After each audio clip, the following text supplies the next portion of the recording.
After the brutal heat of Hamilton Island, Australia, Super League Triathlon has crossed the globe to just off the coast of France, and we've doubled in size. Our men are back, they know what's coming, and they have scores to settle. And here we'll crown our new queen with 25 of the best women in the world taking on Super League for the very first time. 4 races, 50 athletes, Olympic medalists, world champions, Ironmen and women. It doesn't get much better than this.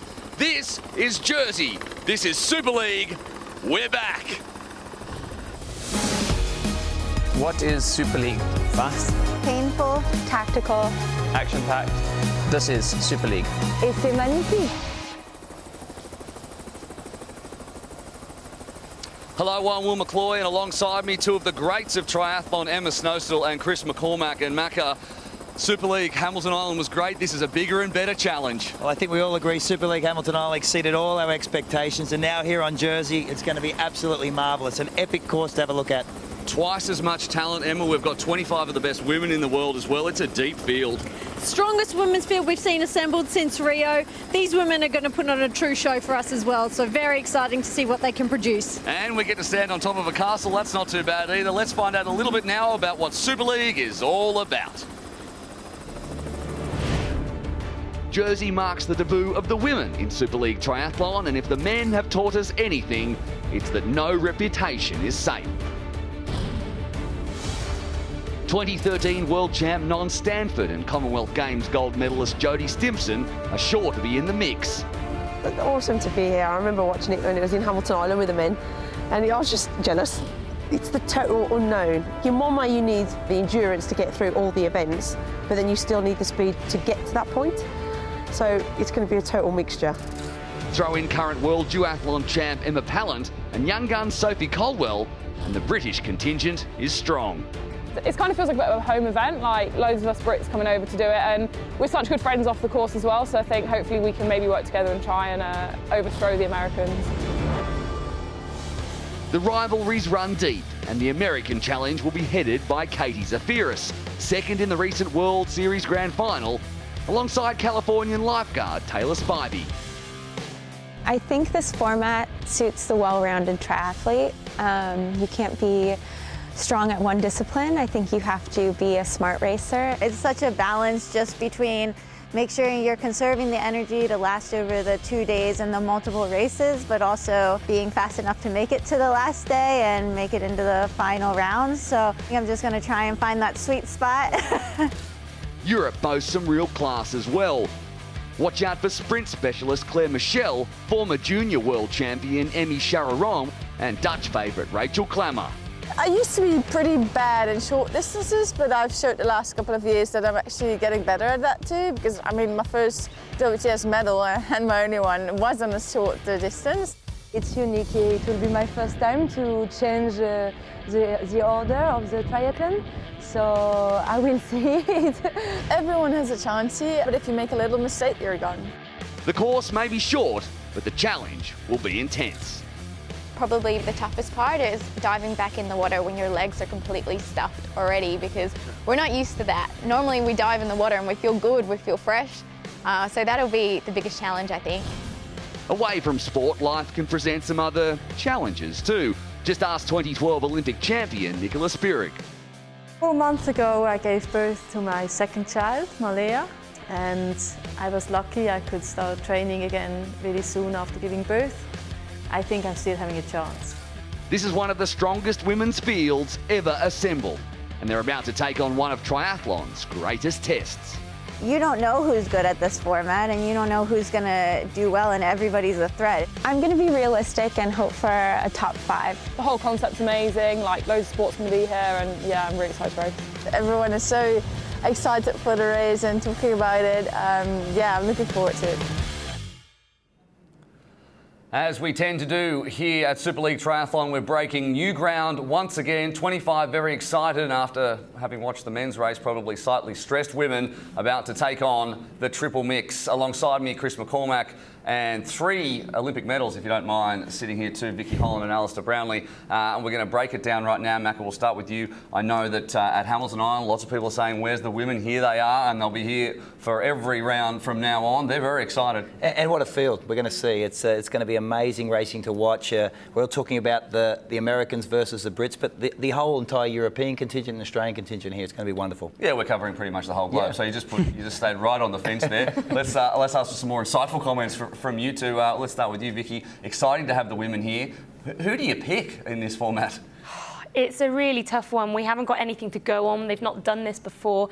I think someone you can never overlook is Nicola Spirig. She's just been around in this sport for so long. She's got 2 Olympic medals, just strong across the board and tactically very astute too. Yeah, and 4 months after having a child, she has a 8-pack on her stomach. I saw it yesterday. I was very impressed. Ali, we saw a huge spread in the men's field. Are we expecting the same here, do you think?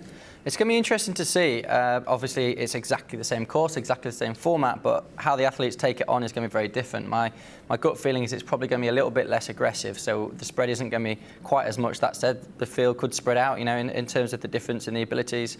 I'd like to go a bit more out there. Obviously, stay with the Brits. I think it's going to be great to see Non and Jodie race well, but a bit of a dark horse in terms of Sophie Caldwell. She's great over the short distances, normally technically great at the swim bike transitions, pushing it on early doors, so I think we could expect to see her race aggressively and take it on. So 3 Brit tips from the Brit. Yeah, that's very exciting. Yeah, that's very.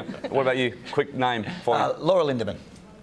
Katie Zafiris. All right, there you go. We've covered a few bases there. Let's have a look now at the afternoon's schedule, and what a schedule it is going to be. Up next, the women's triple mix, as we said. It's going to be, if you're watching the men, it's going to be tough, it's going to be painful, and we might get rid of a few people before the end of it. And then tomorrow, we flip the order. The women will take on the Eliminator, which is another very, very stressful format, and then the men round out the whole thing. It's going to be exciting racing this afternoon.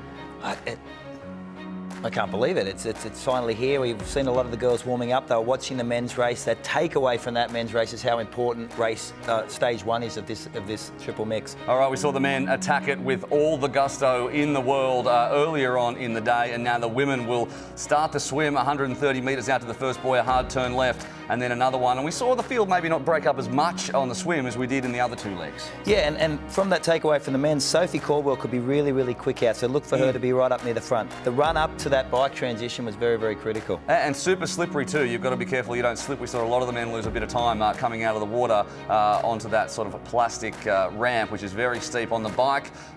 It looks easy in terms of the elevation changes, but it is anything from easy. It's those turns that made that racing very, very tough, and we saw that especially this right-hand turn here and back onto the marina area where a lot of gaps were opened up. Mario Mola was exposed in the men's race. Aggressive riding will open this course right up for the front runners. Yeah, we saw a couple of guys, Yao Pereira and Ben Dykstra, leave a little bit of skin on the cobblestones and the pavement there. The run, exactly the same course, and it's possible, as we saw, to gap people.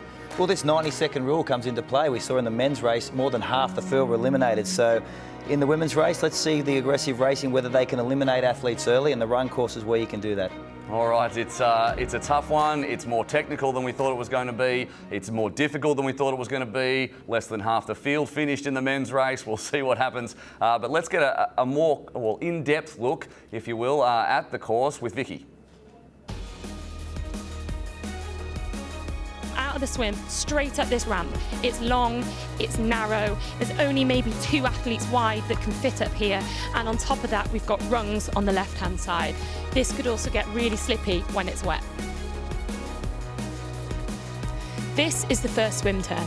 We're 130 metres from the start pontoon, and the athletes will arrive at this point within 1 minute and 30 seconds of the start. They'll then have to negotiate a sharper than 90-degree turn, and they will be jostling for positions here. Expect it to get messy. So not only is this the swim exit ramp, it also acts as the entry ramp on 2 stages of the triple mix. The gradient is going to really play a factor here. It's so steep, the athletes are going to come flying down here, and they're going to have to show some caution. This is the first corner of the bike course where the athletes will come to when they're carrying any kind of speed at all. The angle of this corner is greater than 90 degrees. They're going to be changing road surfaces and have to be very mindful of the fact that athletes may be coming in the other direction, so they can't go over the midsection of the road. This is potentially the most dangerous corner on the bike course. The athletes will come down this downhill gradient, round this sharp 90-degree corner. They'll have to negotiate a change of road surface. Even though this bollard won't be here on the day, this drain cover will, and drama could happen right here. I'm surprised that you, as the founder, just didn't leave that bollard up. Well, we tried, but the athletes complained about it. The athletes complained about it. There's already there's plenty of things to worry about out there in terms of the course. We've seen the carnage already, but the format itself, well, that lends itself to a lot of carnage. Let's have a quick run through of how the triple mix actually works. It's 3 stages with alternating sequences: swim, bike, run, bike, swim, run. 10 minutes in between stages. The first athlete crosses the line. Every athlete behind them pays the time that they lost in the second stage, pursuit, style, and in the third stage again. And then the first man across the line is the winner of stage 3 and the winner of the triple mix. We didn't think the 90-second rule would come into effect the way it did, but 14 men fell foul of it, and we will wonder whether that will happen in this one. But let's look at, people who we think might be at the front of it. And a lot of people have said, well, at least when I've been talking to the women, they point out Katie Zafiris, who's been incredibly consistent over the course of this season. Well, consistency's been the key to the success of this season. She's really improved the technical skills on the bike, which has been a flaw for her in the past, and she's paid with second in the world at the moment. We mentioned Non Stanford, 2012 under-23 world champ, and then 2013 world champ, the first person to step up and do it in consecutive years. Home crowd as well. What do you think? And she's had a soft season. She's come in here relatively fit. She's got something to prove. Non has proved in the big events she tends to rise to the occasion, and just looking at her at the hotel, she looks ready to race. Laura Lindemann from Germany is flying the German flag on both sides. We don't have anyone from Germany on the men's side. And she didn't even do triathlon at the London Olympics, watched it, went to Rio. Yeah, she was a junior world champion, under-23 world champion. We've shown in Super League racing speed kills. She's one of the fastest athletes in the field. She's starting right next to Katie Zafiris in the start position in the swim. She can sit off that hip and set that race up for herself. Yeah, at just 21 years of age as well. We think maybe this course favours the younger with a little bit more fast twitch, but it's going to be very, very interesting indeed. It's coming up very, very soon.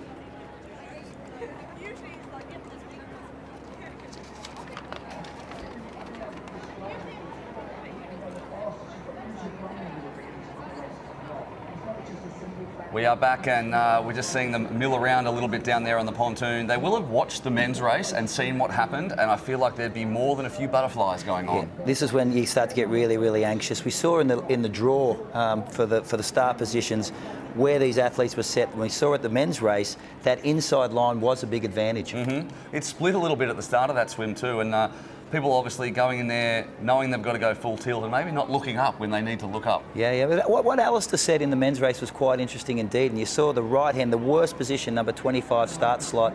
It gave you a little bit of free water. You did swim the furthest way around, but you noticed those athletes got out and ran up the ramp a lot quicker than the others. Certainly now, where they start on the pontoon is due to the slot draw that we had yesterday here, which is very interesting. Everyone choosing each other's slots, so whether they were nice or whether they weren't, well, it was very interesting. They were a bit rude to each other. Let's see how it all played out.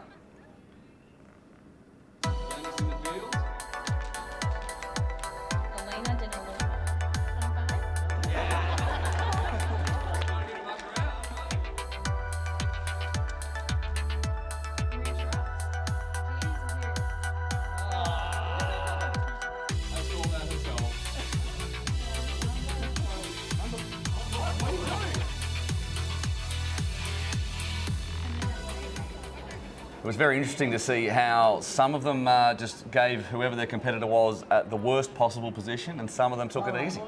Yeah, that's been an interesting dynamic on both the men's and women's. I think, if anything, the women were more cruel to their competitors than the men were. Yeah, absolutely. It finds out that Taylor Spivey actually gave Emma Jeffcoat #1 spot. She'll start in the best spot, but anything could happen here.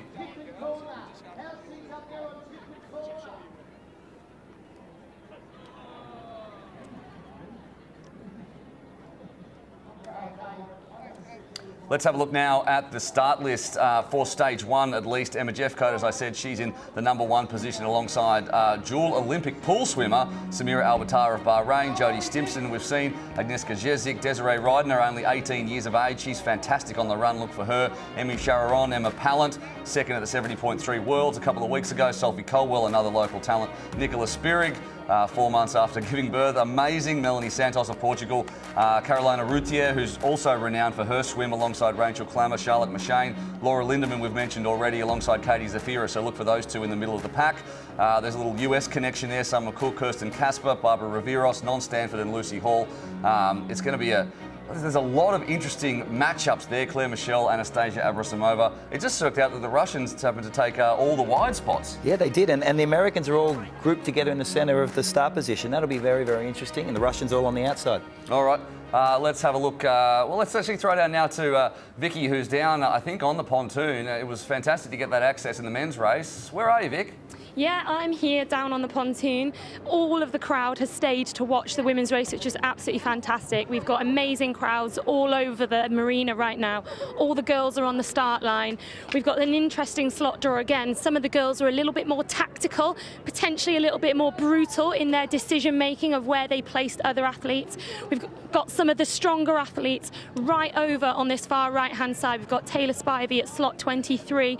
She was given that slot, won't be the slot she was hoping for. We've also got the three Americans, a trifecta of Americans at slots 14, 15 and 16 with Summer Cook, Katie Zafiris and also Kirsten Casper, so that's going to be an area to watch out for. We've also got Emma Jeffcoat at slot 1, she's got the inside line. There's plenty of tactics set to come into play on this one.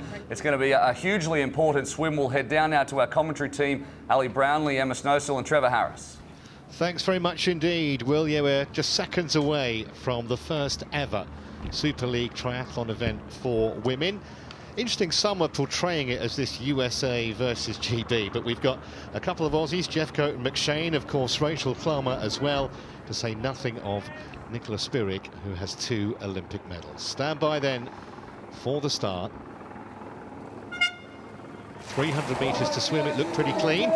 Alistair Brownlee and Emma Snowsill have rejoined me here in the commentary box. So interesting, everyone seems to have a different view, Emma, as who potentially might win this, but I have a few fancies, certainly in the water.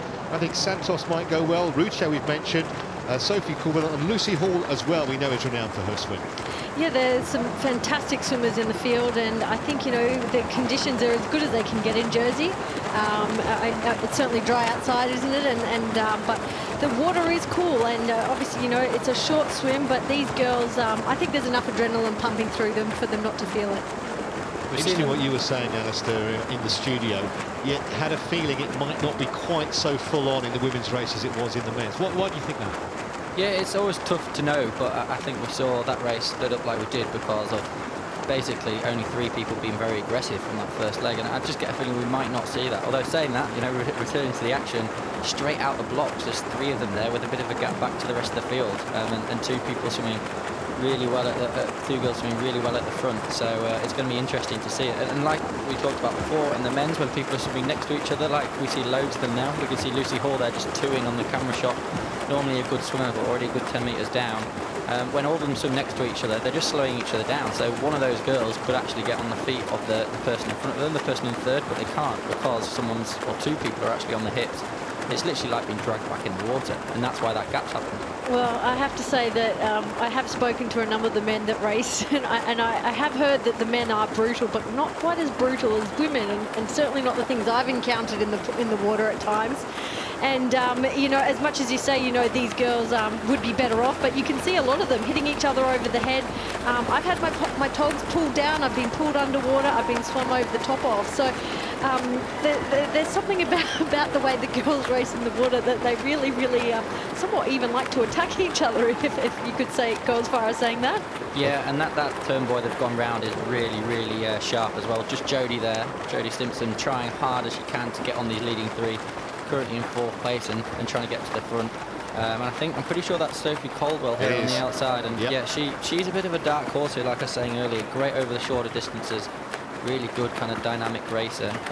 Good swimmer, will really push on the first part of the bike probably. So it's good to see her at the front. And yeah, we're going to see who goes with her. She's normally pretty quick through transition. Yeah, Sophie got a bronze at the Under-23 World Championship in Rotterdam just last weekend, so we know she's in form, and this is the kind of course that could suit her, both in the style of it and the duration as well. She's very good over short distances. I think these young athletes have an advantage. We sort of saw that with Matt Hauser, in Hamilton Island, where they're not really even overthinking it. They're happy to be here. They feel privileged to be racing alongside the likes of someone like Nicola Spirig. And if anything, I think, this sort of racing, it sort of lends itself to these young athletes as well. It's a perfect breeding ground. And I think, rather than thinking too much about tactics, maybe we could just see them going out there and giving everything they can. What do you think about Nicola Spirig's chances here, Ashley? Because not only, we've mentioned she's just given birth to a second child, she's fully 5 years older than anyone else in the field too. Yeah, I'm really interested to see what Nicola Spirig does. I think she's an absolute star. The fact that she's done so well at the last 2 Olympics with hardly anything in between, I think just shows her and her coach are brilliant at getting it right when it counts, which is fantastic. I think she might struggle a bit here today. She hasn't raced that much this year after just having a child, so I think that's not going to be good, but we'll see. I think she's a fantastic racer. Getting out of the water now, and Caroline Routier from Spain ended up leading that swim at the end there, and obviously a great swimmer, leads most of the World Series, and this is where it splits like we saw in the men. Straight out of the water, up that ramp, and let's see how aggressively they get after it on the bike. And especially with a couple of them slipping and sliding towards the rear of the field, and they're already under pressure, those women. There you can see the split first to last, and it is significant already, but Caldwell will be delighted with that swim. Yeah, as will Jeffcoat. It's nice to see an Australian up there. No, I think, like you said, Alistair, I think, maybe the girls, and I did tend to think we did see that in Hamilton Island, particularly in the first race, that the girls might not be so aggressive, just finding their way, finding how, how this whole thing works. So, yeah, obviously it can go either way, but far more bunched than what we saw in the men's first race. Yeah, pretty closely packed with pretty much all the girls, all the way back to Emmy Chariot and still Emma Pallant, good swim, 20 seconds down in 20th place, less than that, and so the whole field compact in within 22 seconds, so it's close. And we're just seeing them head out in the bike effectively in one long line now. But that doesn't mean anything on this course. You can still split up because of the technical nature of it. If people go hard around the first few laps and put people under pressure, it can split up. Right, let's go down to transition. We can hear now from Vicky. Yeah, the girls have just come flying past me through T1. Really good swims there from Sophie Caldwell and Emma Jeffcoat, Carolina Routier as well. A little bit off the pace, I thought, for Katie Zafiras and Summer Cook. And Nicola Spirig's got a lot of work to do, but then we've seen her come from this position many times. Yeah, we have indeed, Vicky. And the other thing, Samira Albitar, of course, who swum for Bahrain at 2 Olympic Games in Athens and Beijing. She was actually plumb last out of the water, so it just goes to show nothing is predictable in this form of triathlon, but we are riding up front now. Yeah, as we expected, Sophie Caldwell been aggressive here on the early part of the bike. She had a good swim, was right up there, out second, and now she knows this is her chance to put people under pressure, and she's driving on. At this point, all she can do is commit to the race, and she can't even look at the people behind her for any help. I think for a couple of laps, she's just got to stick her head down, back herself, not take risks around corners, but go hard, and see where that ends up in at a few K in. I think with her, she's got Jodie Simpson. It's a great swim from her, and obviously Jodie's a great bike runner, so that's a good position for Routier and the young Lindemann from Germany, who's a fantastic up-and-coming athlete. I think 2014 world champion and European champion in the juniors, so it's great to see her competing on the world stage. Well, we had Lucy Hall there and Nicola Spirig together, so interesting whether these two, gather themselves together and, whether they communicate and decide to really try and, well, there's obviously a gap at this point, but a few girls in front of them too. And Nicola's certainly known for taking charge on the bike and leading packs the whole 40-kilometre ride. So I think, once she finds her feet, so to speak, at this point in the race, she could also drag all the girls or even bring that whole group back together. And she's only 10 or 11 seconds adrift. I reckon Non-Stanford will be pretty satisfied with her swim and bike so far. She's about 10 seconds off the pace, and of course Non has been injured for much of this season, so we haven't seen too much of her. I guess you can look at that two ways, Ali. One, she might not be race fit, but on the other hand, she's coming in fresh. Yeah, Non's had a tough year, similar to Johnny, up and down, injuries, illnesses and just problems, and you have those years in your career, but I think it's fantastic for her to be racing here, and hopefully she can get a good result. As we look at the race, these 5 girls at the front now are racing well, they're working well together. That's Jeffcoat just taking the lead to help Caldwell out a little bit. So I think these guys are going to be tough to catch. They're pulling the field apart, and I think probably within the women's field, you've got to look at a Spirig as probably the only kind of person who's got the firepower to start pulling this back. Yeah, you'd probably say, well, maybe Flora Duffy's probably the only woman out who's, you could say, is equal to Spierig on the bike, because Spierig's reputation has been based largely on that. Of course, a gold medal that she won in London so dramatically in that sprint finish, and then a silver last year. Well, Caldwell taking it on still, you know, she's done 90% of the time on the front here, and good on her. She's really, really taking it on. Rachel Klammer just going through there, not in a good position with Spierig. Spierig coming through the field, just riding through people. We're seeing, you know, she came out of the water with a few of the girls we're seeing now, and she's just ridden straight through the field, you know, riding brilliantly. There's Lucy Hall, who, you know, was with Spierig only a lap ago and is now 15 seconds behind.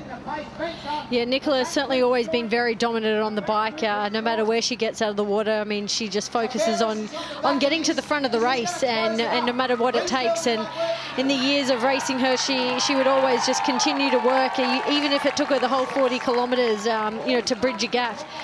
She would just continue to show her skills on the cycle leg, and I don't think we're going to see anything different. This is all coming together. Well, the front 10, I'm pretty sure within the next half lap there's going to be a group of at least 10 girls at the front, as those girls like Spierig and the 3 Americans in that group have brought it all back. Non-Stanford also in that group, so you know, bodes really well for her. Obviously known as being a great runner. So all those people, those girls who haven't had to, you know, work too hard to get back up the front are in a great position now. Yeah, so already this is looking like maybe having a slightly different complexion to the men's race, where we saw 3 get away, 3 or 4 fairly quickly. This, as you say, appears to be 10 of them within, I don't know, just a few seconds of each other.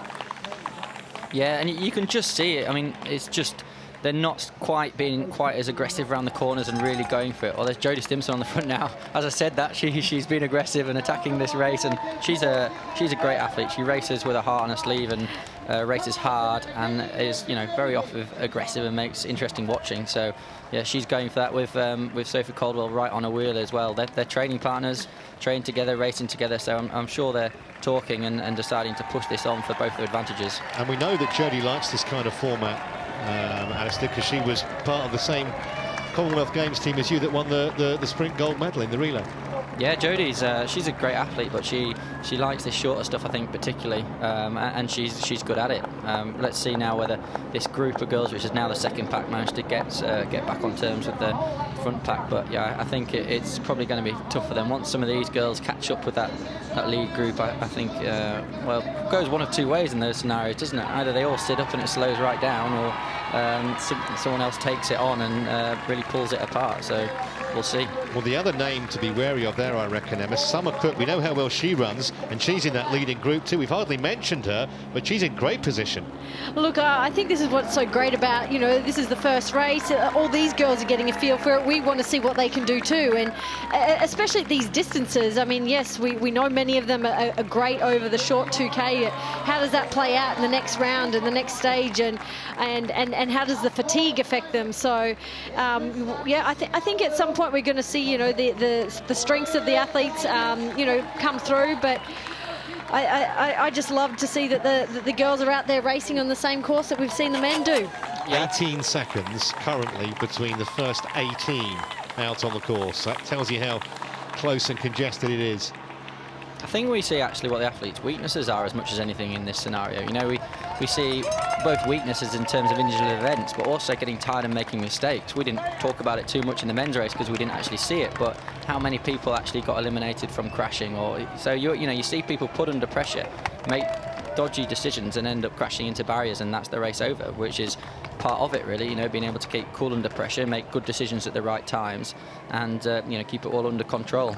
I think we've seen them sitting up now, to be honest. It seems to slow down a bit, and these girls at the back, I mean, they're not having to cane themselves out those corners. In a technical race like this, traditionally you'd say you don't want to be too near at the back of a group because it makes it much harder. So the first person goes around at their speed, the next person leaves a 1 metre gap, and so on. By the time you get to the last person, there's lots of gaps and they have to sprint back on. But at this pace, it doesn't make that much of a difference because they're not really attacking it as such, and they're all sat on each other's wheels. So I think like Spierig, for example, is probably getting a reasonably easy ride. Well, I was saying a moment ago that Samira Albatar was last out the water. She's actually fallen 90 seconds behind, so she's going to be the first casualty of this Women's Super League Triathlon, which means she'll play no further part this afternoon.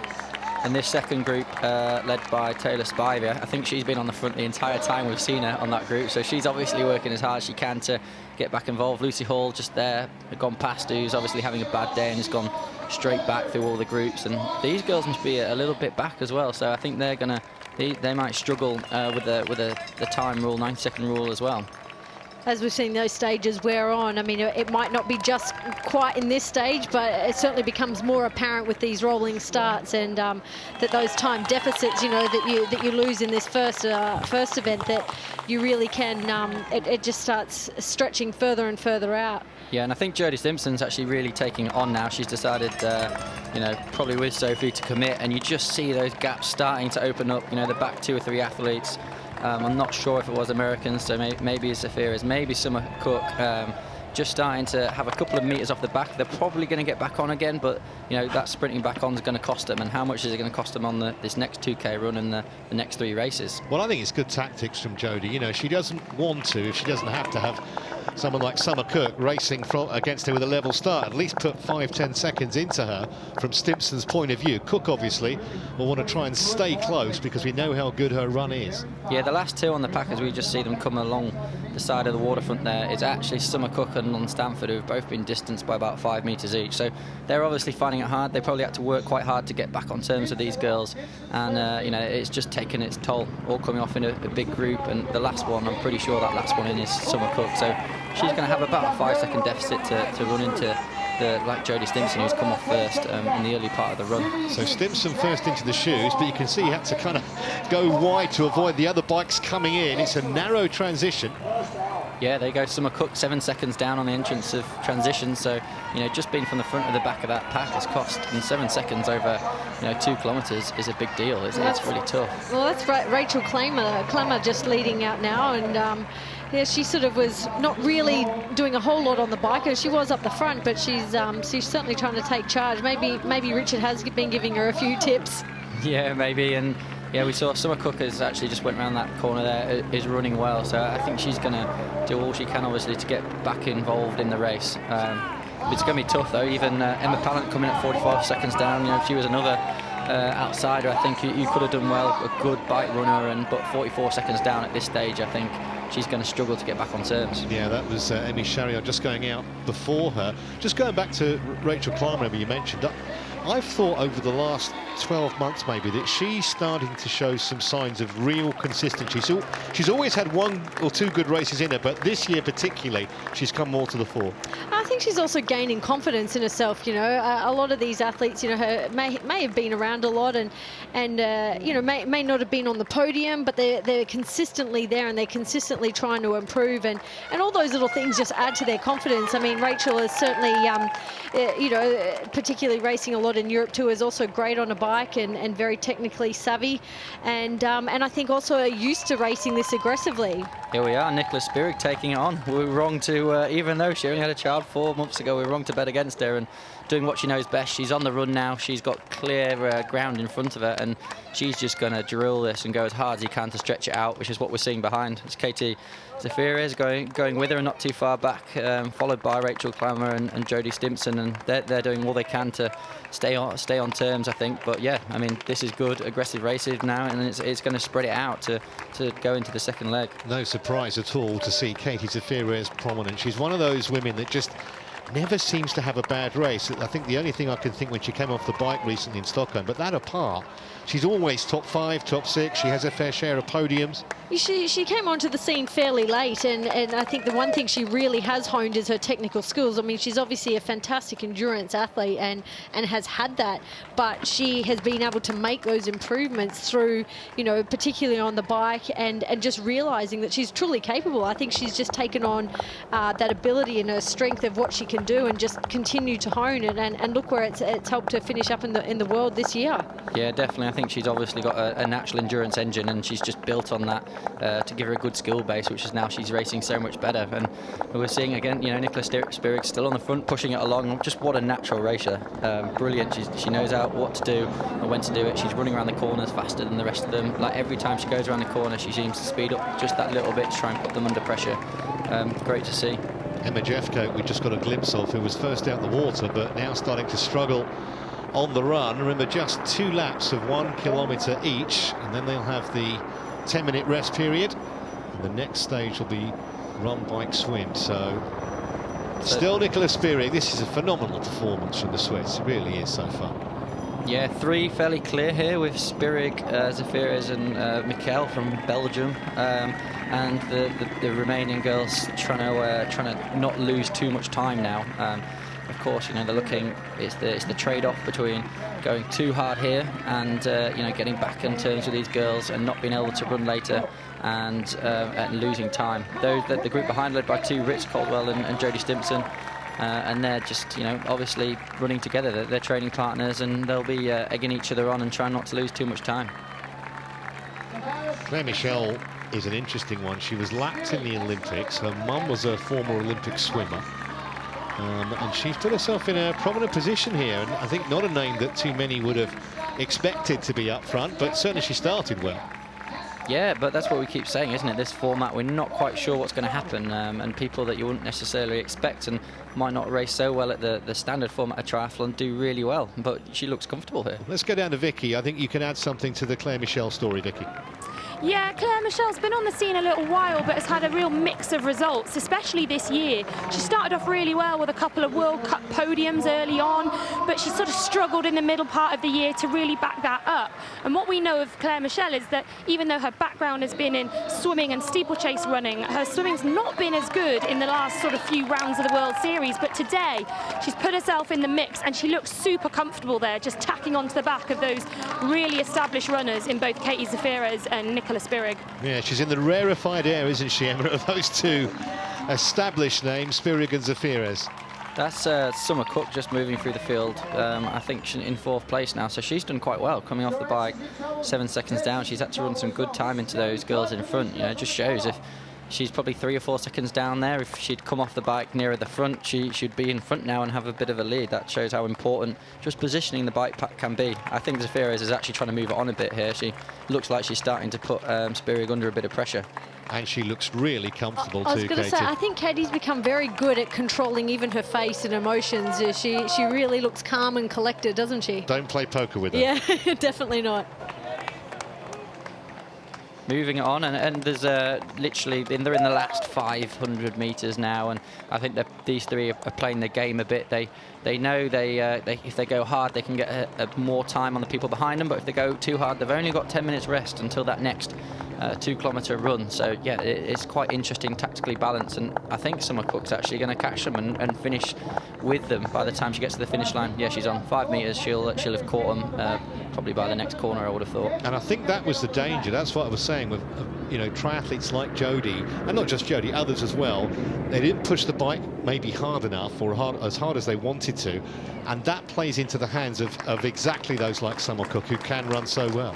Yeah, well, we saw Summer Cook just starting to hurt at the end of that bike, you know, bungeeing off the back, and so it was costing her in terms of time and energy. Had that bike been just a little bit harder, or had it been a bit longer, you know, it could have been a bit of a different story to her, but it wasn't, and so she's here now. She's managed to run herself back up on terms of them, and you know, she's going to start the next race in the front 4, and Claire Michel pushing it now. She's really going in this last 200 metres now and trying to get all the time she possibly can. Yeah, so Michel with Spirig, Zafiris and Cook, that is your leading quartet. This must be the track runner in Michel here, you know, pushing it on and knows the finish line's in sight. And she's actually managed to get a bit of distance there on Zafiris and Summer Cook again, who's obviously had to run so hard to get back on terms. And she's actually sprinting for the finish. So she really wants those time every second she possibly can get. Well, impressive, very impressive from the Belgian. Also, Nikki Spirig's going to finish a second down. Zafiris right behind, and then Summer Cook. And then a little gap, but you can see how strung out they are behind. I think that's Jodie Stimpson about to come across the line now. Yes, it is. Sophie Caldwell as well. Yep. They've done most of the race pretty much shoulder to shoulder, and 13 seconds down. That's quite a long time gap, but still, you know, still in contention. And Casper coming in there, Caroline Routier. Yeah, she's done all right. Not always known for running strength, so 25 seconds down. I think that's not too bad. Going back to Barbara Rivieros here, and Taylor Spivey there from the USA coming across the line. So, yeah, I think it's still all to play for, really. Well, let's go and hear from the winner of that first stage then, because Claire Michel is with them. Claire Michel, you just out-sprinted an Olympic champion in the first round of Super League. You know, I think she's a very wise athlete, so she's, I'm sure she's got a long-term plan in place. This one is not the one you need to win. You need to win the last one. So a tactical move from you for the next 2 stages? You know, for me, as much of an advantage as I can give myself, the better. You know, we'll go from there. We still got 2 more rounds to go. I'm going to recover. Go recover. Look forward to seeing you complete the rest of the afternoon. Well, she's clearly a smart athlete, well, her and Nicola Spurrier, because it didn't appear as though she was struggling particularly. I don't think she extended herself to the absolute maximum, but she won it. Crossed the line together with Spurrier, a couple of seconds away, Zephyris. That won't be a problem for the next stage. Summer Cook very close as well. And then Klammer and the 2 Brits, Caldwell and Stimpson on the premises, along with Kirsten Kasper, who we've hardly mentioned, Alistair, but she's a pretty consistent athlete too. Yeah, very consistent athlete, and she's a pretty solid all-rounder as well, so it's great to see her up there. It's going to be really fascinating to see how fast they go out the blocks here. Is Michelle and Spurrier, are they going to absolutely take it out and think we're going to hit this first K as hard as we can, get a gap and see what happens, or are those first 4 going to come back together? Mon Stanford way back some 54 seconds, and you can see there that Lucy Hall and Maria Schuretz have both been eliminated. They've both fallen a minute 30 plus behind, so maybe not as many casualties yet as on the men's side, but you cannot afford to coast in this sport. Absolutely not. Well, it's standing room only. There's 6 or 7 deep in places. Every possible vantage point taken. It's an absolutely glorious day. Temperatures just above 20 degrees.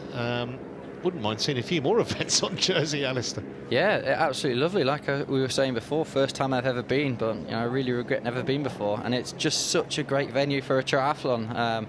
You know, this marina is beautiful, set up perfectly. The crowds lining the edge of the marina and the course just seem to be absolutely loving it and creating a great atmosphere. OK, let's go down and speak to Jodie Stimpson. She's with Emma. Jodie, first leg done, first stage of the triple mix done. How did you find that? You mean I've got to go again? You got to go again. That's it, got to go, not finished. Two more times. It's bloody tough, eh? It's like I don't think I'd say it, but like I'm one of the older ones in the field. These like rapido ones are like chipping at the heels. I was like just trying to level off with Sophie, my training partner, so it's good fun. Solid first outing, but got some more in the legs? I bloody hope so. Brilliant. Thanks for talking to us. Thank you. You've got to admire Jodie Stimpson's honesty, and she's 28 years old. OK, there are a few younger than her, but she's really not that old.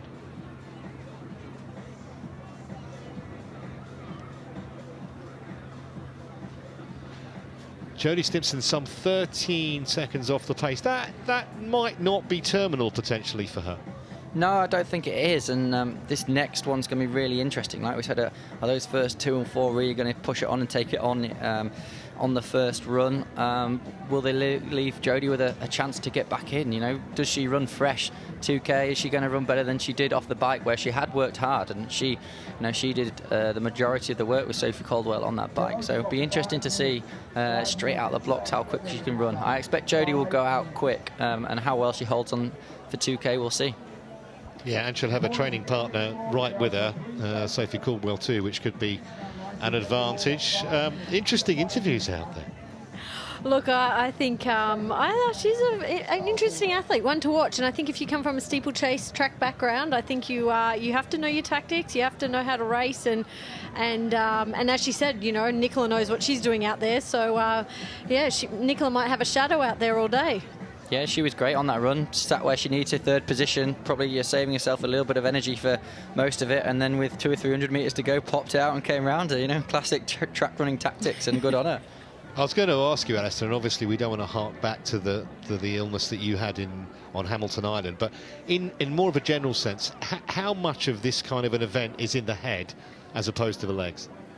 Well, it depends on the person, and obviously there's a lot of both involved. At the end of the day, if you've got the physiology and you haven't got the mind, you've got no chance, and vice versa. A glorious backdrop, and stage 2 coming up.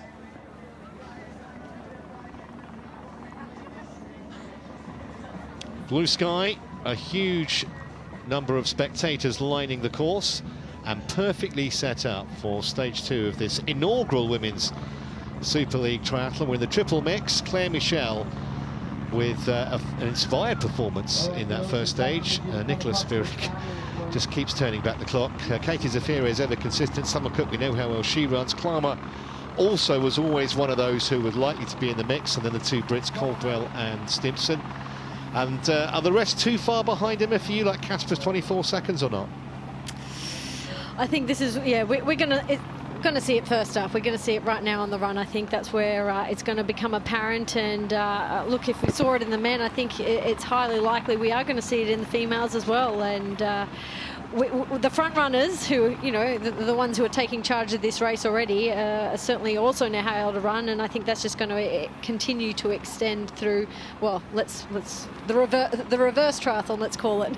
Yeah, I don't want to state the obvious here, but you know, if you've come in the top few in the first race, you're obviously the fastest few, and you're probably going to go fastest in the second one. I know the order's different, and I know it's a slightly different kind of stimulus and a slightly different feeling, but yeah, I think those girls obviously ran significantly faster than everyone else in the field, and the likelihood is they're going to again.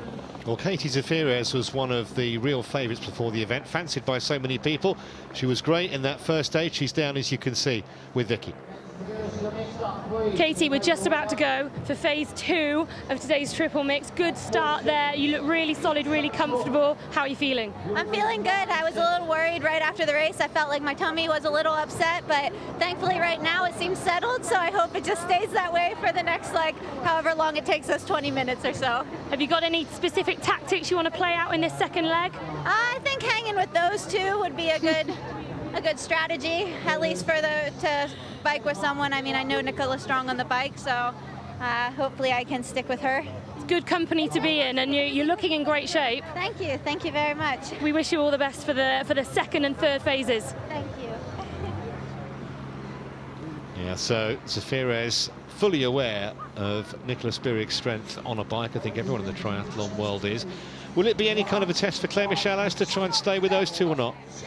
Well, let's see. She managed to do it in the first race, you know, quite convincingly, and I think she ran that race and was fairly comfortable, and we could see that at the end. So I've got no doubt that she's going to be there on the run. I think she's going to be fine on the bike.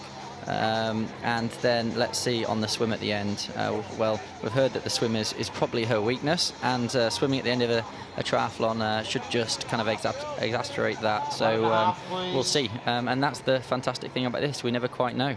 Well, if anyone's used to this sort of start, she is, isn't she? You know, from the get-go with the run shoes. But it'd be interesting to see where Jodie. She's you know, had a frustrating few years. I mean, in her own words, she said this, and we've certainly seen her at the top of her game. But I just wonder how she's going to continue to claw back, because I think she really wants to take her frustration out in racing at the moment. And you know, these sorts of events and races like this is where, you know, we could see a little bit more changing. Whether she's like, you know, I need to be back up there. I need to be up with those three girls. I know I'm capable.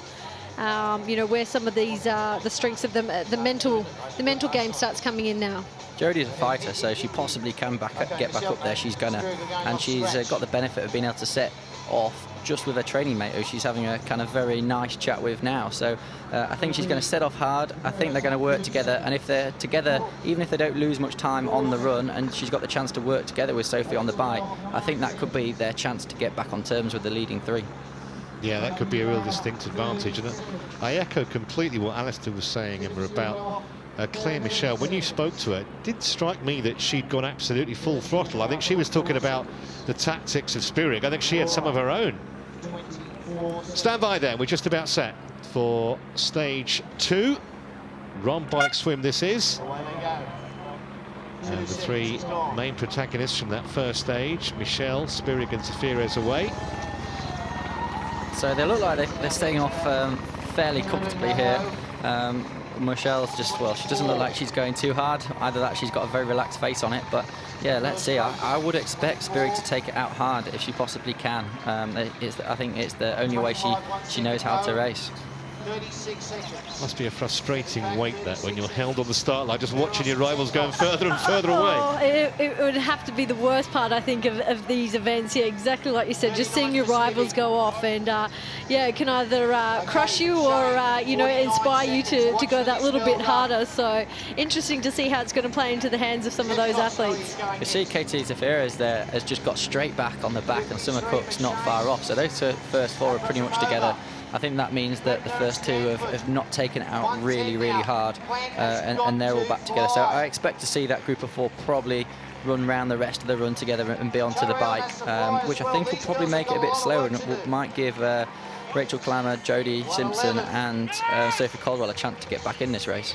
I'd have to agree with you there. I think the same. I mean, they certainly didn't look like they had turned the pressure up straight away, whereas as Katie seemed more tactical. I need to get back with those two, and I need to stick together, and that, well, now it's a group of four of them up front. So Nicola, again, I think she just loves to race. At the end of the day, she's been doing it for so long. I think maybe she just prefers to race and do as much training these days. She thrives in this environment.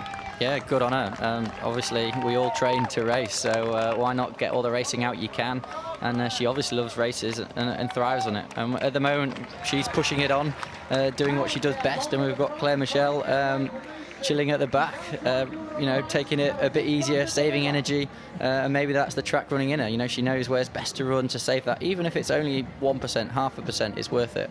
I think it was inevitable almost from birth that Nicola Spirit was going to be involved in sport. Both her parents were PE teachers. She organises these triathlon days in Switzerland now, try and get the youngsters into the sport. She's just a great ambassador for triathlon. She truly is. I mean, she's been around long before I entered the sport, and was someone that you know, I looked to and watched and tried to emulate, and always knew of Nicola. I mean, you would just be prepared at every time you could see her on the course, on the bike. You know, where was she? She was up the front of the chase group, and it was just a matter of time, you know, that she would work her way through. But she has been around, consistent racer, and just speaking to her, she said she does. She loves racing. Of course, she loves the training too, but you know, when you've got that many years behind you, I think you can get out there. You know, the body's got a blueprint for being able to just, you know, get that adrenaline and excitement for racing out, and this is where she just shines. I think we've got Katie Zafiris on the front now making a bit of a move. It looked like it was just stretching out around that corner, and probably Michelle on the back just hanging on a little bit, but it come back together again. Behind them we saw Caldwell and Stimpson have caught up Clammer, and those three are running together now, and I'd expect those three to work together for the rest of this race to try and catch up. Yeah, because you kind of think from those leading four's point of view now, if you don't work really hard, you've almost kind of wasted to a degree all the effort you've put in up to this point.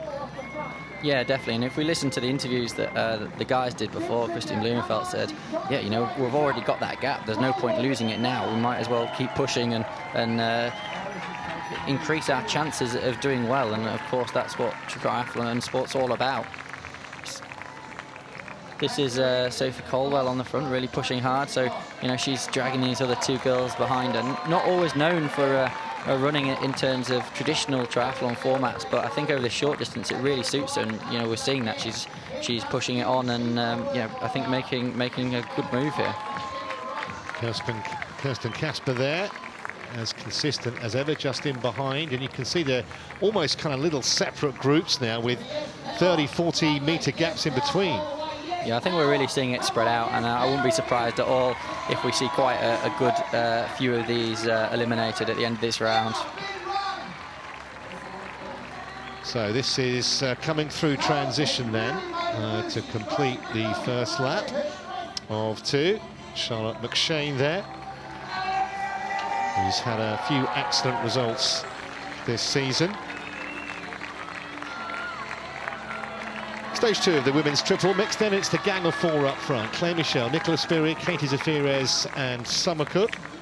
And remember, after this run they'll be onto the bikes, and this time they'll finish with the swim, which, Emma, carries its own challenges, not something they're used to. Certainly a very unfamiliar feeling to be getting into the water after completing two of the other triathlon legs, and you know, I don't know how much training you can possibly do to counter that. We're accustomed to feeling, you know, fairly ordinary sometimes, you know, from the bike to run. But when all the blood has been in your legs for those 2 disciplines, and to try and shunt it all back into your arms, I mean, you can sometimes be the greatest swimmer, feel amazing in the water, and get in thinking, oh, I don't think I've ever done this before. Yeah, is there anything you could do, Alistair, to try and kind of help get used to something that you're plainly not used to, especially bearing in mind, these women, along with the men, a lot of them were running in Rotterdam in a standard triathlon a week ago. You can train for it, obviously, and we actually saw some of the men in a short-term kind of way on the run-in in the men's race swinging their arms before they started the swim. So after transition, I'm not sure if that make any difference. Maybe they've tried it, maybe it does, but we'll see. We're actually seeing Sapphira still on the front trying to push this along, and to be honest, if I was Summer Cook here and I knew that maybe my biking and my cornering, as we've just seen, I'd struggle with a bit, I'd want him to get to the front of this group, get a little 4 or 5 second gap, and that would just give me that buffer to get around the first, have a more relaxed transition, and there she is. Bang on cue. Taking note. Bang on cue, yeah. Maybe she ears are burning.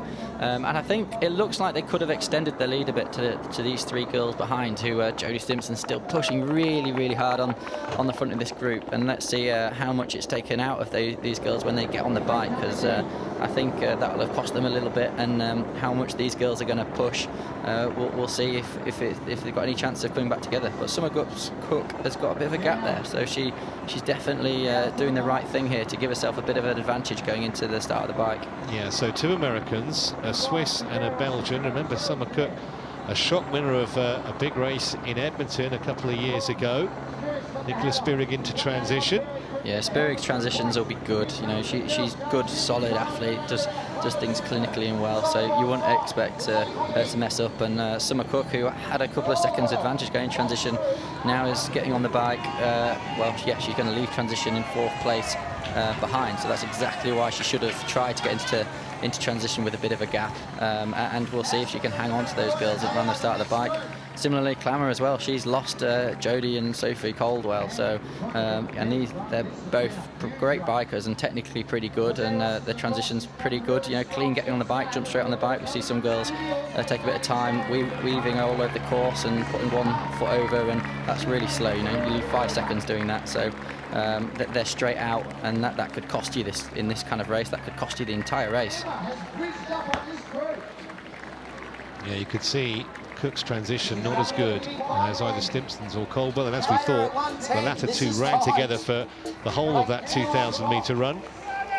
Yeah, we're seeing 18th, the young Canadian Ryder now, who's a great runner. Apparently a Canadian 3,000-metre record holder, down 1 minute 8. So, and that's only 18th, and so is 15th with Charlotte McShane. So I wouldn't be surprised if there's quite a lot of eliminations after these rounds. So these girls really need to push this bike. They've only got 20 seconds to lose over a 7K bike, a 300-metre swim. That doesn't give you much of a cushion, does it? Well, talking of great runners, I think Vicky's got something for us down in transition.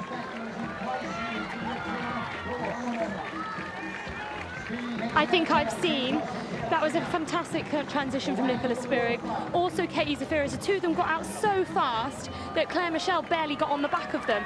Summer Cook, unfortunately, once again seems to have been a bit of a victim of her transitions and is off the back of that pack now, and it could just be the 3 of them going away. Nicola Spirig's got a gap here. She took 2 of those corners really well. Whoever was the wheel behind her didn't get a chance to see, let a gap open up, and now this is a really dangerous scenario for the 3 behind. You do not want to give Nicola Spirig any kind of gap on this kind of course, and let's see, this is the only straight flat bit of the course for them really to get back on turn. So if they don't do it with Claire Michelle there on the front pulling hard to try and get back on terms with it, if they don't do it by this top corner, I think this could be a Spirig getting away, to be honest. Well, she is without question still one of the best bikers in women's triathlon, and you let her go at your peril, as you say. The only thing is, you suspect, depends obviously what the gap is. I mean, she won't be fazed by riding on her own for 5Ks, not a problem. But then you'd say Zafiris is probably going to outswim her, so she'd claw back some of that. It's kind of so much in their head here. But you've got to admire the bold tactics of the Swiss. A lot of cat and mouse, isn't it? I think, not only is she, looking to extend her gap, but even the girls, what we talked of, that 90 seconds, she's happy to probably take and eliminate as many of them as she can too. But again, yeah, Katie is fantastic in the water, and that's what she's got to be really aware of. So here is the breakaway off the front. Motorbike getting in the way there, it's just cost Nicola Spirig a couple of seconds going around that corner and gave the chance for a couple of them to get on the back. I think That's Claire Michelle. Oh no, one of the Americans, probably Zafira, is working hard to get back on terms. Spirig's really pushing as hard as she can here, using the motorbike till it's full advantage. But that's what she's doing, and yeah, spreading it out. Even if they get back on terms, she's hurting them, no doubt about it. And it's spread out. Look, completely spread out. There's Zafira's on her own, Michelle back there, also being dropped, and Summer Cook just doing all she can to hang on. Obviously, it isn't the most comfortable round corners. Too big a gear there coming out that corner, no doubt about that. She struggled to turn it over, whereas Spirig just looks comfortable on a bike. She's just got a lovely position, nice corners smoothly, not taking any risks, and pedals well. So here's my question to you, Emma. Do you think she had this in mind all the time as a plan, or do you think it was just an opportunist move to break away now? Oh, no, absolutely. Nicola, she knows the strength she has on the bike. She utilises it all the time. And knowing that the other three girls are not as great, you know, in the corners, the dead turns, she knows, you know, how to conserve energy, how to expend, you know, others, and definitely tactical. She is just such a methodical racer, and she goes out there with that in mind, you know, just to make the most of her strength, and we clearly see it on the bike, and I mean we know she can run as well, so she's always been a force to be reckoned with. Yeah, and she doesn't turn up just to take part. We saw in the grand final she'd hardly appeared at all. In fact, she hadn't appeared on the WTS Tour, finished a very creditable 13th. As Alistair mentioned earlier, she didn't do much between the two Olympics, still got a silver, and no disgrace coming second to Gwen Jorgensen. And here today again at a format that you wouldn't maybe necessarily think would suit her, and she's making a statement of intent to the whole of the field, including all the youngsters here. She's done a lot of damage there. We just saw the gap go up from Sophie and to Sophie and Jodie from 16, 17 seconds in one lap up to 22 seconds. So that gap's gone right up. That said, you know, Katie Zafiris isn't far off. She's hanging in hard there. So, you know, I think Nicola will want a gap. Like you said, Nicola will know that Katie will swim a bit of time into her, and she'll want that time gap going into the swim. So she's doing well, riding technically really well to stay on terms of her. Just heard, sorry Emma, just going to say, just heard that Non-Stanford is right on the cusp of elimination, so she could be out shortly. Yeah, she's with 4 or 5 of her girls as well, so I think we're going to see quite a bit of elimination in this next 10 minutes of racing. But yeah, Spirig's still on her own driving, and I think Zafiris is just, you know, once you're about 10 metres behind someone, even a bit further, you're just getting that draft advantage, so it's that little bit easier. If that gap goes out to 20, 30 metres, you know, you're both pushing the same amount of air away from each other. If that gap is less than that, and it is at the moment, you've got that advantage, so you expect the catch to be made. That said, Summer Cook and Michelle there have fallen even further behind, 10, 12 seconds, so they're losing quite a bit of time and riding really hard. So what Spirig's doing is just blowing the race apart here, so fantastic racing. Well, Non-Stanford has just been eliminated, and she's down with Vicky. Not the day you will have wanted, I know, but it's been a hell of a season for you. There's been so many ups and downs. I guess just being here is kind of part of it. Yeah, definitely to get myself in the start line. Last week I was really poorly, and I've actually been really ill all morning, so I just thought I'd get myself out there, give it a good crack, and I'm sort of surprised to get this far around, and the girls are absolutely smashing out there. That first round was really tough, so yeah, happy to be here and I've given it a crack, but that's life. Well, we hope we see you tomorrow morning and feeling a bit fresher and hopefully over a bit of illness. Yeah, hopefully, fingers crossed. Thanks, Non. Thank you. So Non gone, we wish her better. Elena Danilova of Russia also eliminated. Not been a good week for her. She was lapped in Rotterdam in the grand final. And Zafiris has actually caught Spirig, so we can just see the aerial shot there of the two of them together, and yeah, here we see. So she's done really well to ride back up to Spirig technically and obviously strength-wise, and good on her. I think that's something we talked of earlier. She's got an engine, she really does, and she's just honed her skills, and to get back on to the likes of someone like Nicola Spirig, you've got to be riding very well. Yeah, she looks a bit more tentative around the corners when you look at her. Spirig is a classically better bike rider, lower centre of gravity, which is what you need to get around corners fast. Just looks comfortable, but you know, Zafiris has put time into and caught her, so you know, whatever works, and that's good to see. Let's see how much time the two of them have put into the girls behind them now, because that gap's opening up. Yeah, I think she deserves immense credit. She had that nasty crash in Stockholm, and then she got up and she raced and rode with Flora Duffy, going around corners hell for leather, and now she's doing it here with another one of the greatest bikers in the sport. Yeah, and you see the two girls behind them who are in Summer Cook and Claire Michelle, who are, I'm absolutely sure they are riding as hard, if not harder, and quite possibly putting down a similar kind of wattage, but they've lost a lot of time around the corners. You can just see they're more tentative, quite often in the wrong gear, so much slower coming out, having to put so much more effort to get back up to speed. So this is where the kind of technicality into it comes so much. And Zafira's has actually gone in front of Spirig here and is taking it on. Well, you look at the gap back, and these two, you would say, now have the points between them. 25, remember, for winning, 21 for coming second. So, you know, those two are absolute prime position. You would imagine Zafira's would outswim Nicola Spirig, but stranger things have happened. Well, I was going to say there's a lot of things we've imagined already before the race, and they're not necessarily playing out. But yeah, Katie's strength is being in the water that we have known. But again, you know, her other two disciplines are proving to be just as incredible. I would expect to see Spirig try to get a bit of a run on her through transition here, you know, a really good clinical transition and nail it down to the swim start. They've probably got, I don't know, 30 seconds of running probably, you know, she might get a few seconds there, and then obviously it takes a few seconds to get past someone in the water and make the pass, so she'll be trying to neutralise that as much as she can, and then you've got the run out the water. She really good, clever, and there you go, you know, she knows she can get just those few seconds and make Katie have to swim round her. That means she can get on her hip, get the advantage, then get on her feet, and by the time she's done that, they're 100 metres into the swim, she's limiting her losses. Yeah, there might be even more, so she's yeah, doing absolutely the right thing. She's gone for the goggles down the front, probably.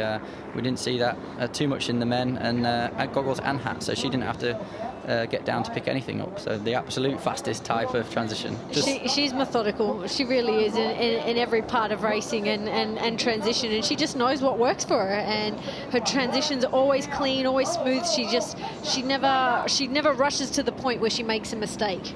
And like you said, I think with Alistair, you said she just uses and utilises every little part of the race all the time. I remember a race earlier this year where she actually dropped her sunglasses on the run, and she actually went back and picked them up. And I said to her afterwards, I don't think you'd have been penalised. And she's like, no, covering all bases, can't risk it. And that's what she does.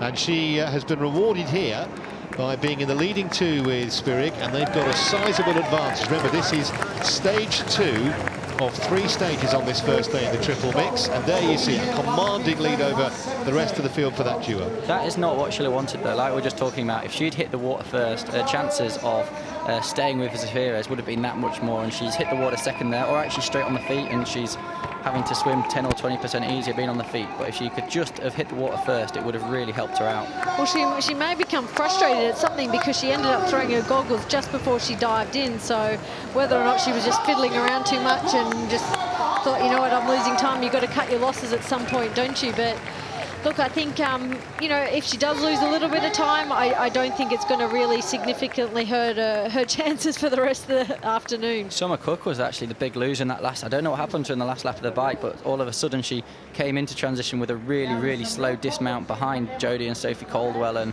Rachel Klammer, and then by the time she's out of transition, she was a few seconds behind them still. So she's lost a bit of time there in the last lap of the swim, and that's going to cost her. We're actually seeing a gap be created here. So Zafira's is going to put time into Nicola Spirig. Nicola Spirig isn't, well, she should be swimming directly behind her as much as she can to get every bit of advantage she can. But you can just see, I mean, Nicola Spirig, the great athlete she is, isn't known for her swimming absolutely short arm stroke there with pretty much zero catch through the water. When you look at how Zafira is swimming, beautiful long stroke, really good catch, probably doing 3 strokes to every 2 Spirigs and still moving so much better. So yeah, that's what you see with a swimmer, someone who's got a really good swimming stroke. Wish I could swim like that. You don't do badly. The Americans are certainly, you know, they're renowned in their college swimming, aren't they, for just honing, you know, the skills in the water. And yeah, when you see a swimmer in the water, I mean, honestly, I don't think there's any triathlete in the world that can look as good as somebody that's done that for, you know, for their Olympic career. Now, the collegiate system in the States, certainly as far as triathlon is concerned, has worked absolute wonders for their program on the women's side, not so much the men's, but certainly on the ladies' side. Yeah, and we're seeing the group behind have really concertinaed back together, actually. 1, 2, 4, 6, 8 of them back together. You know, I don't think we would have predicted that on the last few laps of the bike. So that's a really interesting dynamic that they're all back together. See who's going to get an advantage of one of the others coming out the water. Spirig's hanging on pretty well, actually, after that initial gap went out. You know, that could have been curtains there. She could have lost loads of time, but she's hanging in there, and she'll be absolutely just trying to limit her losses here now. That's the right thing to do. Doing a classic boy turn around there, going onto her back for one stroke to try and get around faster. I spent my whole career trying to work out if that is a faster way to get around the boy or not. I don't know. We could argue that forever, but we're here to watch the racing. So Zafira's still swimming beautifully well and extending that gap.